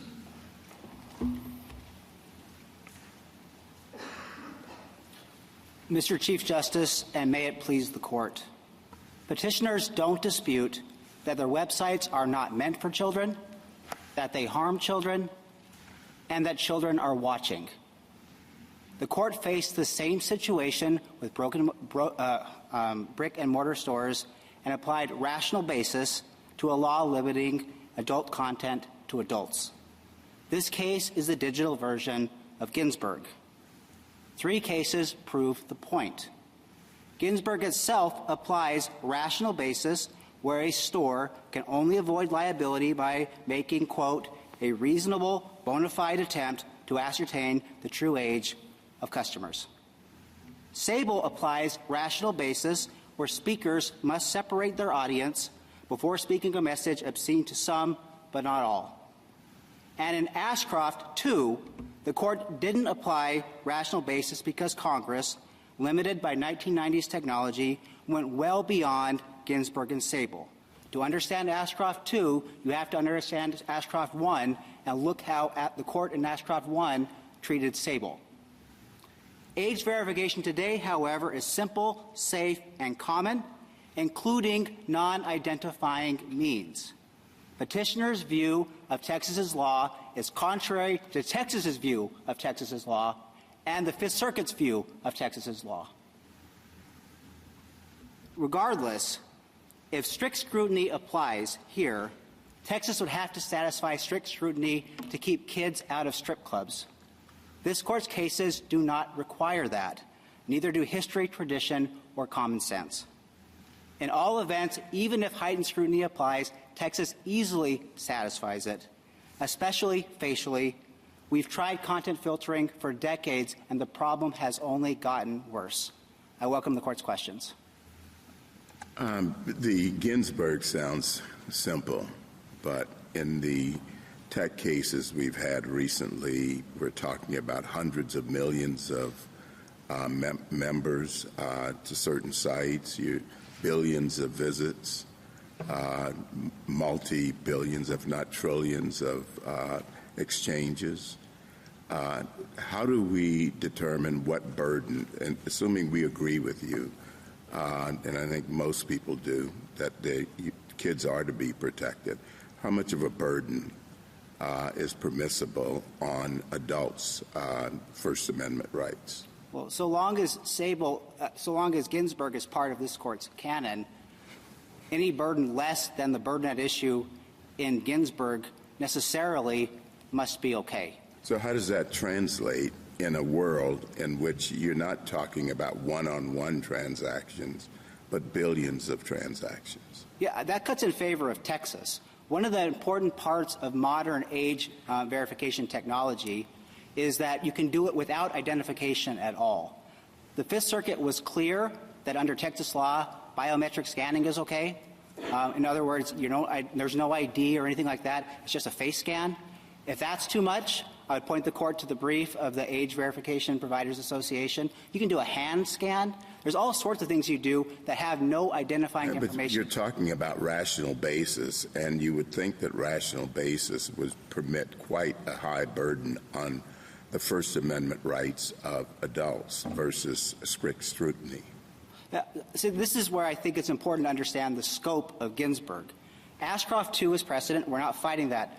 Ginsburg, as I read it, is saying so long as what you are doing is verifying that this person is a kid, that's rational basis. If you start doing other stuff beyond that, then you're in the world of Ashcroft 2. What if verifying that this person is a kid took the form of a law that the state says what we'd like to have is everyone who comes in here needs to present a copy of their passport, a copy of their birth certificate, and an affidavit from their biological parent? Yeah. Is that also rational basis in terms of the burden that it imposes on adults? No, Your Honor. Why not? Because that's far in excess of what the court recognized in Ginsburg. But the court in Ginsburg wasn't analyzing the means by which age verification was occurring. You see, my hypothetical is turning on fine if the court is allowing for age verification. How far can a state go in terms of burdening adults, showing how old they are? And it seems to me that you're conceding that at some point a state would not be able to require an adult to jump through a million hoops to prove their age. And if that's the case, isn't that the work of strict scrutiny? I mean, I thought that what strict scrutiny was doing was assuring that the burden that's being imposed is one that is necessary because we understand that adults would ordinarily have access to this material. We appreciate the state's interest in protecting children, but we're not going to let the state impose like 1,000 things that would make it really, really hard for adults when there are other alternatives to protect children. I thought that was like the whole point of the strict scrutiny analysis. So there are two precedents that the court has to give weight to, both of them. There is Ginsburg and there's Ashcroft too. I understand, but you're reading Ginsburg to suggest that the court has blessed every kind of age verification that a state could require of an adult. To the extent that Ginsburg, you say, is focused on minors and states protecting minors and the fact that the burden falls on adults to prove their age is really not a big deal, I'm just testing your contention that a state looking at Ginsburg could do something very, very burdensome in order to protect minors. Yeah, what I'm trying to say, I'm not suggesting that you could do anything under this, and I know that because of Ashcroft too. There are two cases, both of which are precedents of this court, both of which have meaning. But wouldn't rational basis allow you to do anything? I mean, the state would say it's rational that we have a parent's affidavit because people can lie about their age, and what we want is to make sure that minors are protected. And Ashcroft too says at some point you've gone beyond Ginsburg. Ginsburg, we know, unless we're writing Ginsburg out of the law, if the burden is no greater than showing an ID in Ginsburg, that's not strict scrutiny. Well, I think what the question really was, what is that point? What is the point at which you cross over the Ginsburg-Ashcroft line in your view? Yeah, so this is where I think you can't understand Ashcroft 2 without understanding Ashcroft 1. And in Ashcroft 1, the fight between the plurality and the rest of the court was, hey, does Sable mean that it applies whatever the technology is? In other words, whatever the burden, if you can't do it, who cares? Or does Sable mean that it has to be technologically and reasonably possible? The court disagreed about that. I don't know where the answer is, where the court is on that extension of Sable. I do know that Ginsburg is a holding of this court that says so long as the burden is, showing an ID, that doesn't trigger strict scrutiny. We are less than that, so I don't know the exact line. Can I ask you, General, and this is I'm shifting ground some, but you've now heard Mr. Fletcher's 3 concerns or 3 questions about your law. Yep. I think you heard them twice, so you probably wrote them down. Okay, how does Texas's law fare given those 3 concerns? Are those genuine concerns? Do you pass them or fail them? Yeah, they are not genuine concerns. First, the 1/3 requirement. I have 2 points on that. That's how states generally define sexually oriented businesses. Illinois says you're an adult bookstore if 25% of your content. That's how San Francisco defines whether you're an adult bookstore. So that's point 1, just generally. But specific to this statute, I urge the court to look at the language. 1/3 requirement applies to whether they have to satisfy whether the law kicks in, but it's not referring to the content at issue. I'm looking at the language here in section 129B002. The key words are the material. Is that referring back to all the material on the website or sexually harmful material to minors? No Texas court has had an opportunity to look at this. This is a facial pre-enforcement challenge, but our reading of that is it's going to be limited to the sexually harmful material. Okay, number 2? Number 2 is the permitted methods, biometric. We have a holding from the Fifth Circuit on this. This is at Petition Appendix 11A. Biometric scanning is fine under Fifth Circuit law and under Texas law. We agree with that. That's in our brief. That is the position of the Attorney General's office. And number 3 is obscene as to minors. Again, 2 points. This was the fight, or one of the fights at issue in Ashcroft 1. The court said we followed the same language, and the court said that was fine in Ashcroft 1. But our reading, again, in Texas, I'll tell you, Texas courts read statutes carefully. They follow the text of the statutes. I am looking at our definition of sexually material harmful to minors. That's Section 129B-001. The third part is we define minors as those under 18, taken as a whole, lacks serious literary, artistic, political, or scientific value for minors. In other words, that includes up to people over 17.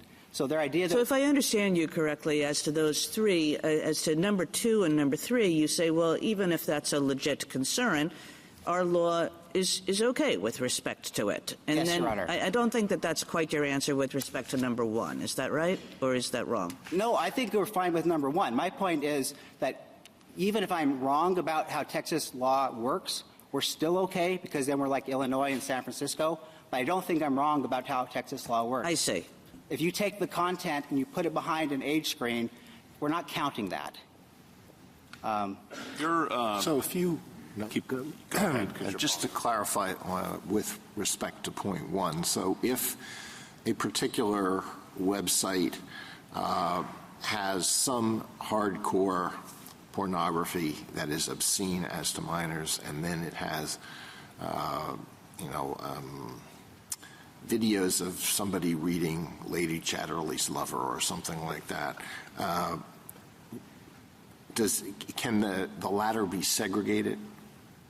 So I have to argue with one hand behind my back because no Texas court has an opportunity to look at any of this. I'm just giving you my reading of the statute and based on what I know about Texas courts, and the answer would be yes, it could be segregated.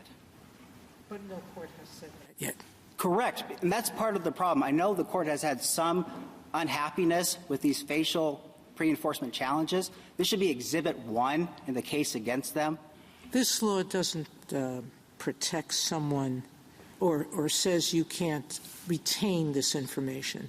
The other side in its brief argues that that doesn't mean you can't sell it or give it away. Yeah, so some responses to that.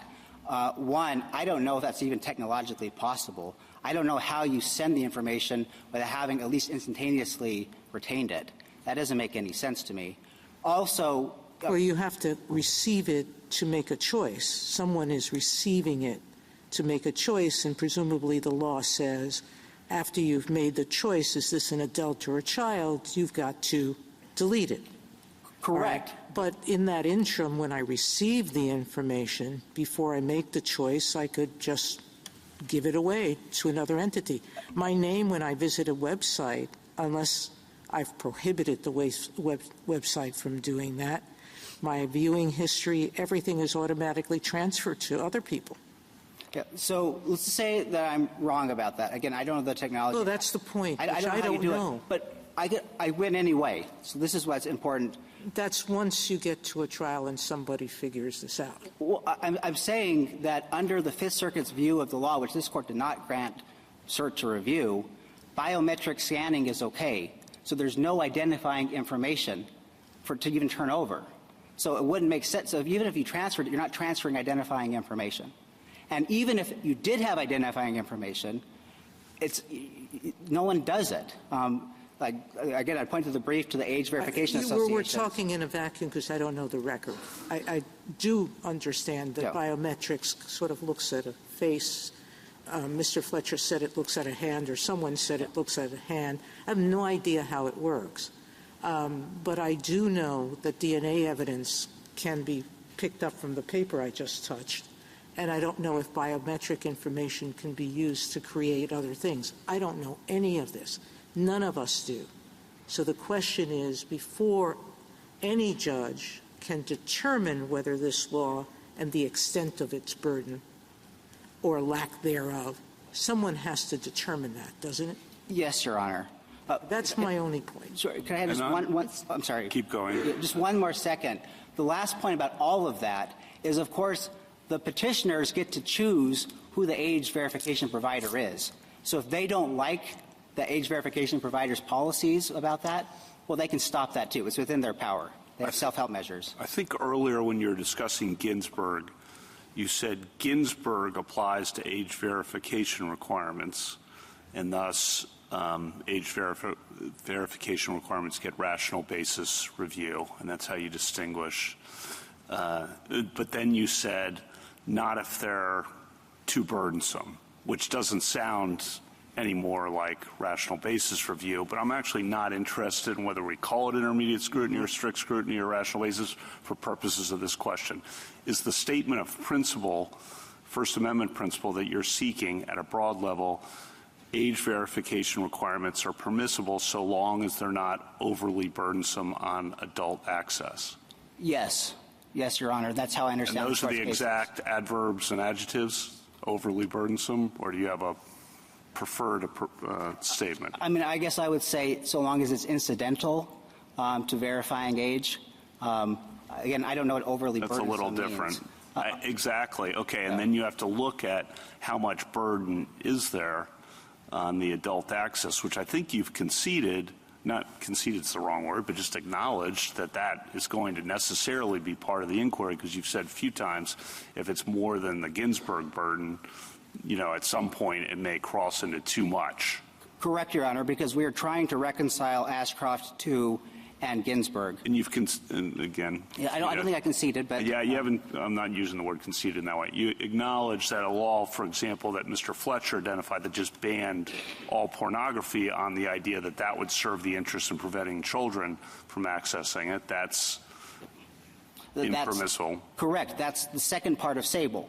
Right. And then also to Justice Jackson, if the requirements for age verification were so onerous and unnecessary that they really prevented many adults from accessing constitutionally protected speech as to adults, you also acknowledge that would be impermissible. Yes, Your Honor, because, again, that's how we read Ashcroft 2. Yeah. But, Mr. Nielsen, why are you saying that it's like a carve-out from content discrimination? Because, you know, you heard my interchange with Mr. Fletcher, you know, and also with your friend on the other side when I was trying to see if there was a way, just exploring how do we think about Ashcroft 2. And, you know, there is some content discrimination here, right? Because you do have to look at the content to decide whether the age verification requirement applies. So I take your answer to Justice Kavanaugh when you say, no, it wouldn't be what Mr. Fletcher said, that if rational basis review applied, they could ban the whole category, because that would be a rational way of protecting children. You say that's not the case because we look at Ginsburg and it's just age verification. Yes, so Your is Honor. this like an age verification carve-out? Like it's content discrimination doesn't trigger strict scrutiny if we're talking about age verification? Is that the argument? I guess there's two conceptual ways to understand it. I'm not sure what Ginsburg, which one they did. I mean, one is if it's just gatekeeping, as long as you're allowed to have two different groups, you have to have some way to tell the difference between the two. And if it's just incidental to gatekeeping, that doesn't itself trigger strict scrutiny. That's one theory of Ginsburg. The other theory of Ginsburg is that just looking at identification just isn't a constitutionally cognizable burden. That would fit in with the Crawford line of cases for voting.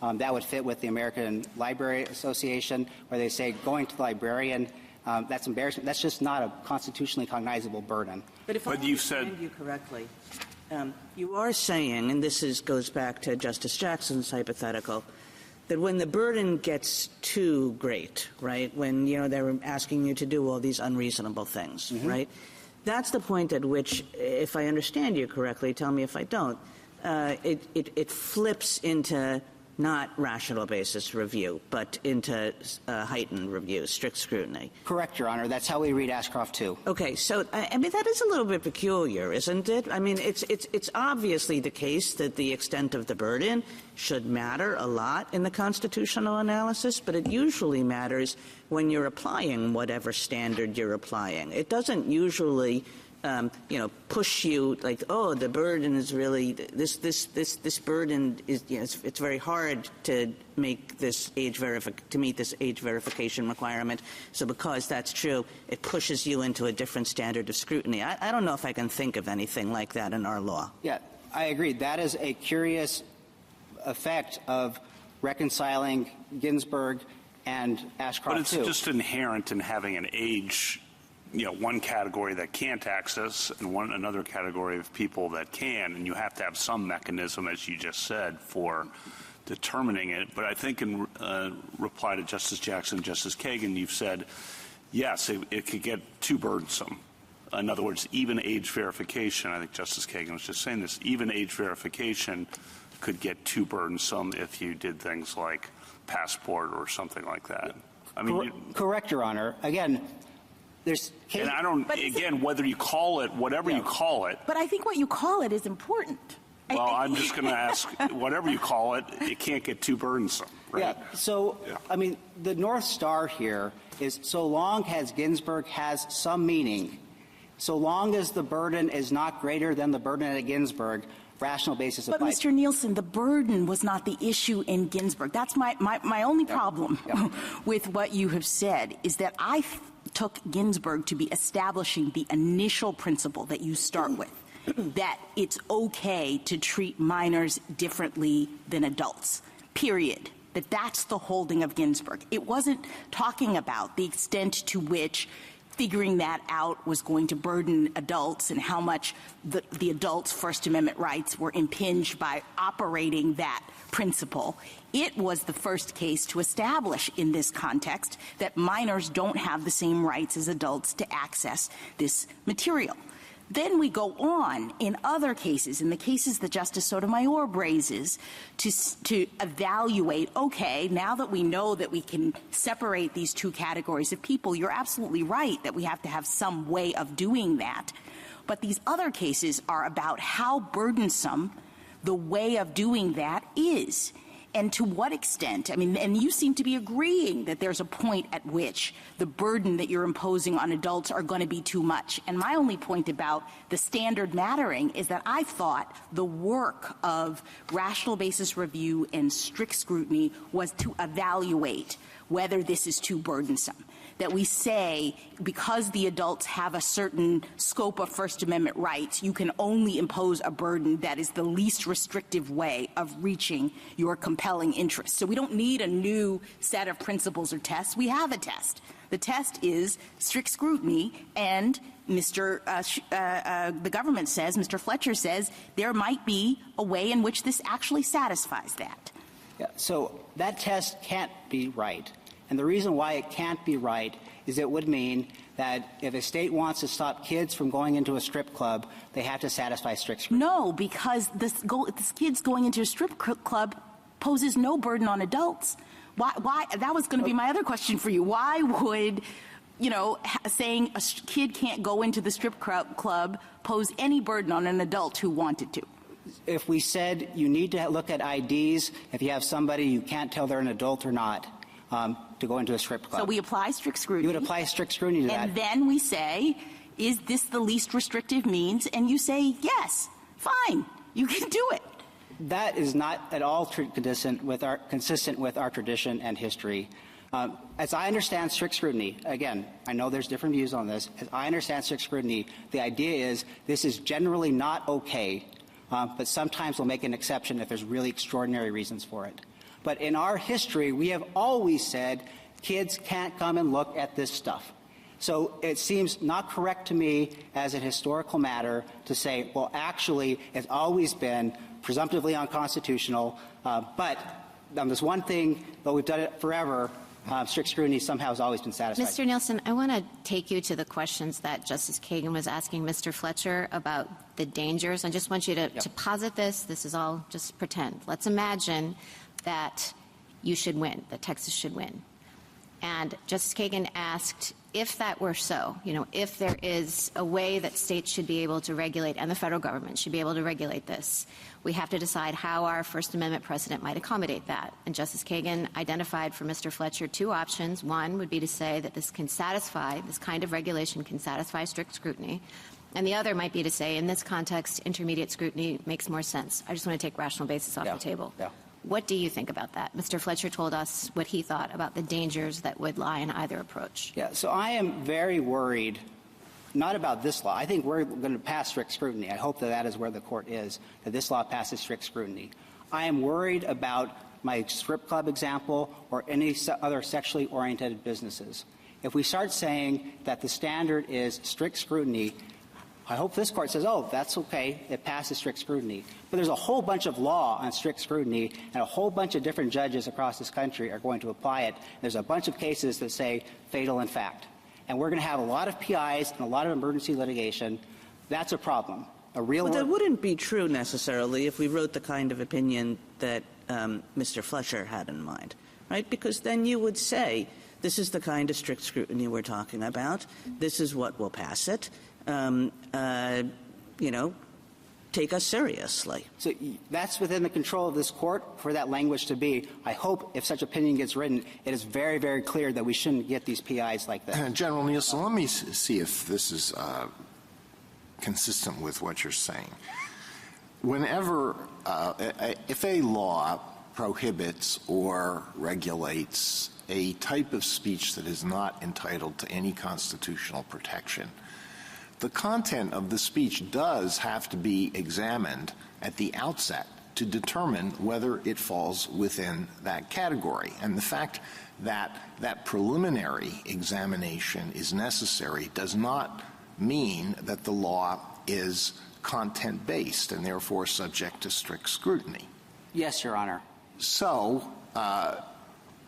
what that may suggest is that while this preliminary examination does not render the law content-based, so long as it is not too excessive, then strict scrutiny is not triggered. But if it crosses a certain point and it becomes too burdensome, so that it is more than is reasonably necessary to make that threshold determination about whether the speech is constitutionally protected, then you go into another level of scrutiny. Yes, Your Honor, and I think that Ginsburg is consistent with that view.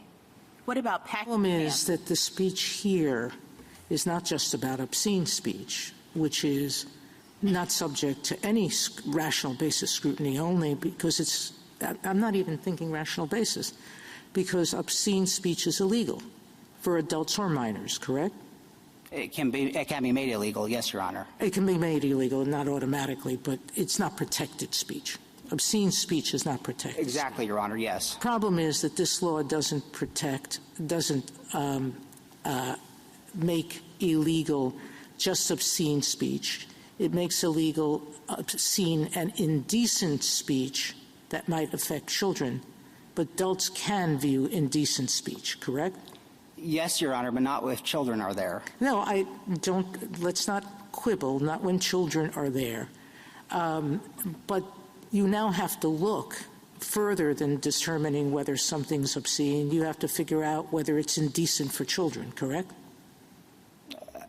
Yes, Your Honor, I think so. Yeah, so it's not merely checking to see if something doesn't have curse words or some fighting words or something like that. You're actually asking adults to not look at something until they do something else, something that's legal for them to look at.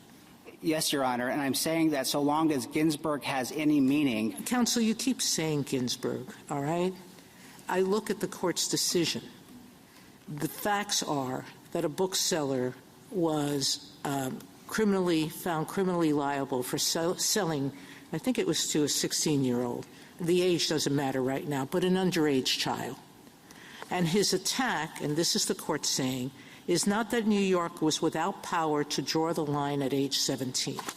Rather, his contention is the broad proposition that the scope of the constitutional freedom of expression secured to a citizen to read or see material concerned with sex cannot be made to depend upon whether the citizen is an adult or minor. And the court, he insists that the denial to minors under 17 of access to materials condemned by the law, insofar as that material is not obscene for persons of age of 17 or older, constitutes an unconstitutional deprivation of protected liberty. So it wasn't the age verification that was at issue in Ginsburg at all. The court had no reason to address it. The claim there and what the court was speaking to as involving rational basis was whether obscene, indecent materials could be made had to be made accessible to kids under 17. Yeah, I'm having we can all read Ginsburg, but do you have any language in Ginsburg that even addresses the age verification issue? Point me to one line in the entire petition other than describing the law that talks about the burden of the age verification. Look at the very last paragraph of the opinion. That's when they're discussing whether Mr. Ginsburg had notice about what his obligations were under the statute. The court was very clear. To be sure, that was framed as a due process type claim. It was very clear that they said, no, you know. It was a due process. Well, it's very clear you know what you're supposed to do. I would also point to the language from the brief that Justice Alito already mentioned earlier. I've not heard of a court limiting a case to less than its facts. And there he raised the argument saying, if this happens, I'm not going to be able to sell it to adults. And the court said, essentially, rational basis. That's how I read it. Counsel. Thank you. Justice Thomas? Justice Alito? Anything further? Justice Kagan? Justice Gorsuch? One quick question on Ashcroft. It crossed the line, in your view, because, and I want you to fill in the blank, and one possibility, of course, might be that the law there made it illegal to post, that is, to even create, to disseminate the information, with the age verification being only an affirmative defense. Yes, that is one in there. There's 3 points on this. Again, Ashcroft 2 doesn't say what the burden was, so you have to read into it. One is that was clear from the opinion and Justice Stevens' concurrence. That's a big problem. Another problem, if you go back to the district court, was to do this, you had to have databases of credit cards. This is not the law in Texas. You can't keep the data, so there are no databases. And the third is, again, to go back to Ashcroft 1, because you can't separate communities under 1990s technology, if you send it out to the world, it's to the whole world, that effectively meant some places, content that's not even obscene as to minors would be behind age screens. And that's a burden that does not exist here. We know for a fact that they can segregate by geography. When Texas's law went into effect, Pornhub left Texas. They're still operating in Louisiana with age verification, so we know that that's no longer true.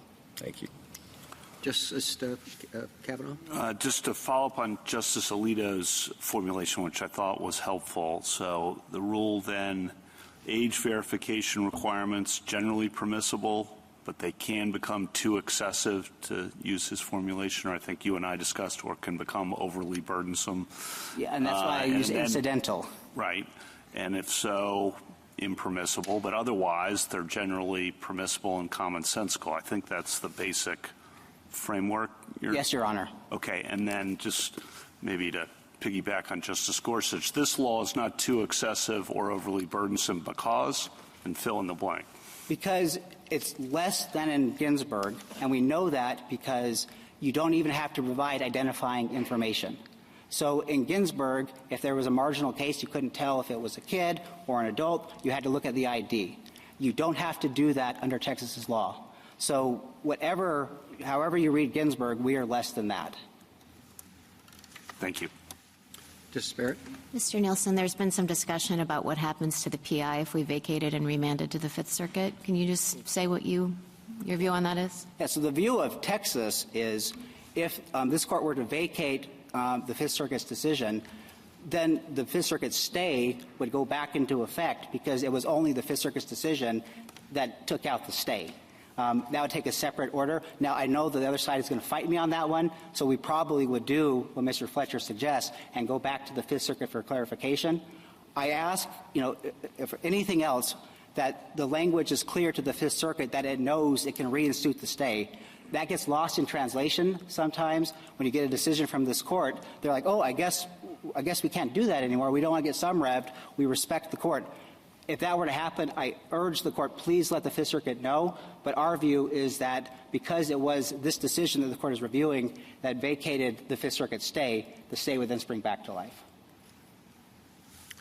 Justice Jackson? Yeah, your last colloquy with Justice Alito suggests that your argument is that rational basis review applies to state laws that serve merely to screen certain people from accessing online content that they have no constitutional right to access, or at least it could be sort of thought of in that way. And I guess, neither party cited this case in their briefs, but I wonder whether this would run afoul of Packingham.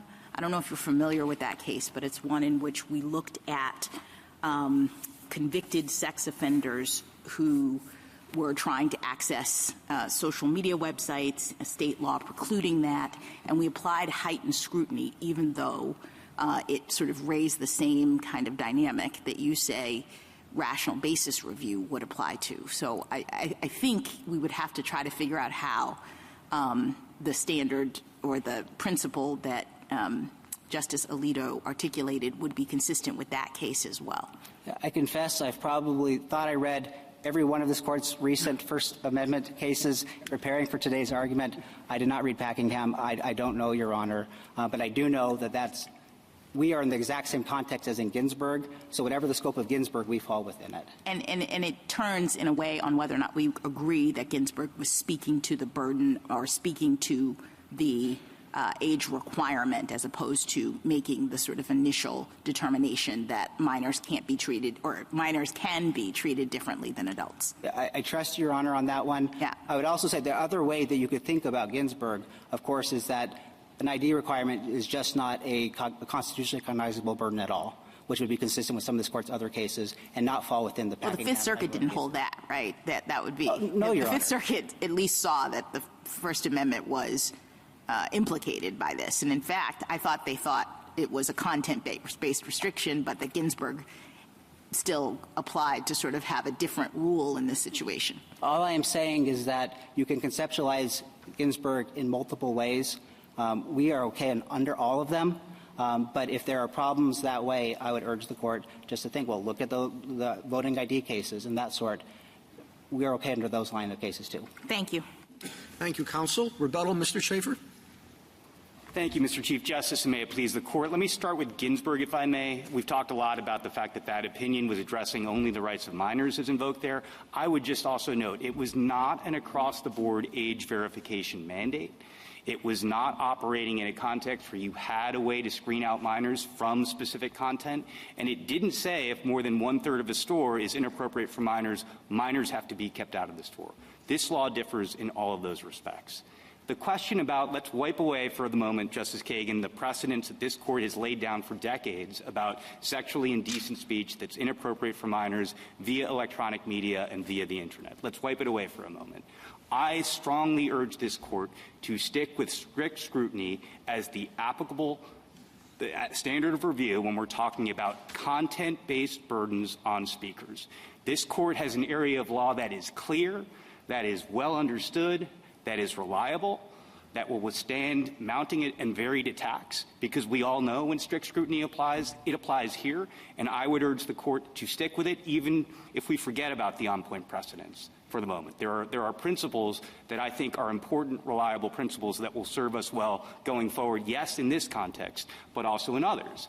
And so that brings me, Justice Kagan, your question about what about 20 other laws that by some views may look a lot like Texas's. I can tell Your Honors this is the worst of them.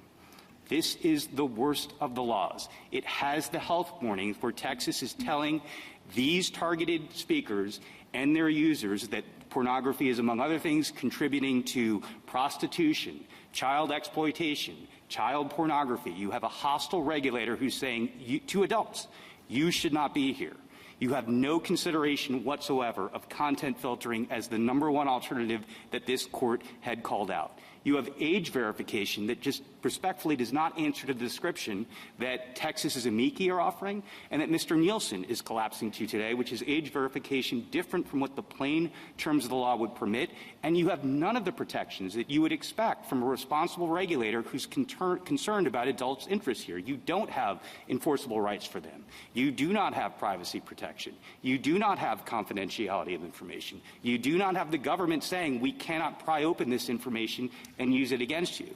All of that, Your Honors, you should await a state or the federal government doing its work, showing its homework, having something other than the ill-tailored law that you have here and a blank legislative record that tells you nothing about why Texas would have arrived at a law that looks like this unless it was out to chill adults and chill speakers when it comes to expression that is clearly protected as to adults.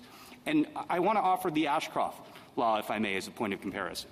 We think that this is the a fortiori case, Your Honors. There, the court was looking at federal legislation on a well-developed, comprehensive legislative record where you could see what Congress was doing and why it was doing it. And it was a serious, genuine effort to regulate, Justice Kavanaugh, as we were discussing, to protect kids from all of the content that was deemed inappropriate for minors, regardless of its source.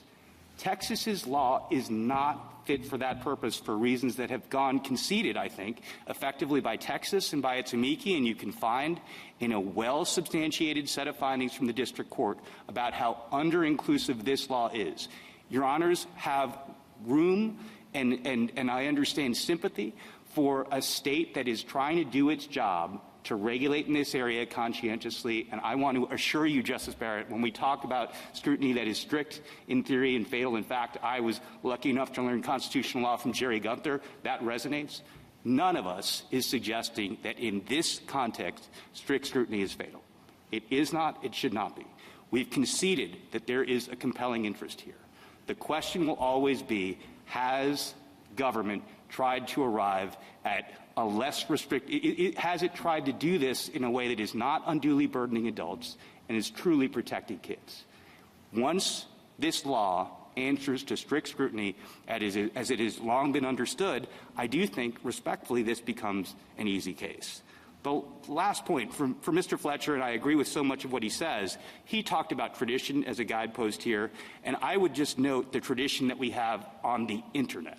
On the Internet. Yes, Justice Kagan, we've come a long way from when we were first talking about the Internet and had to explain what it was.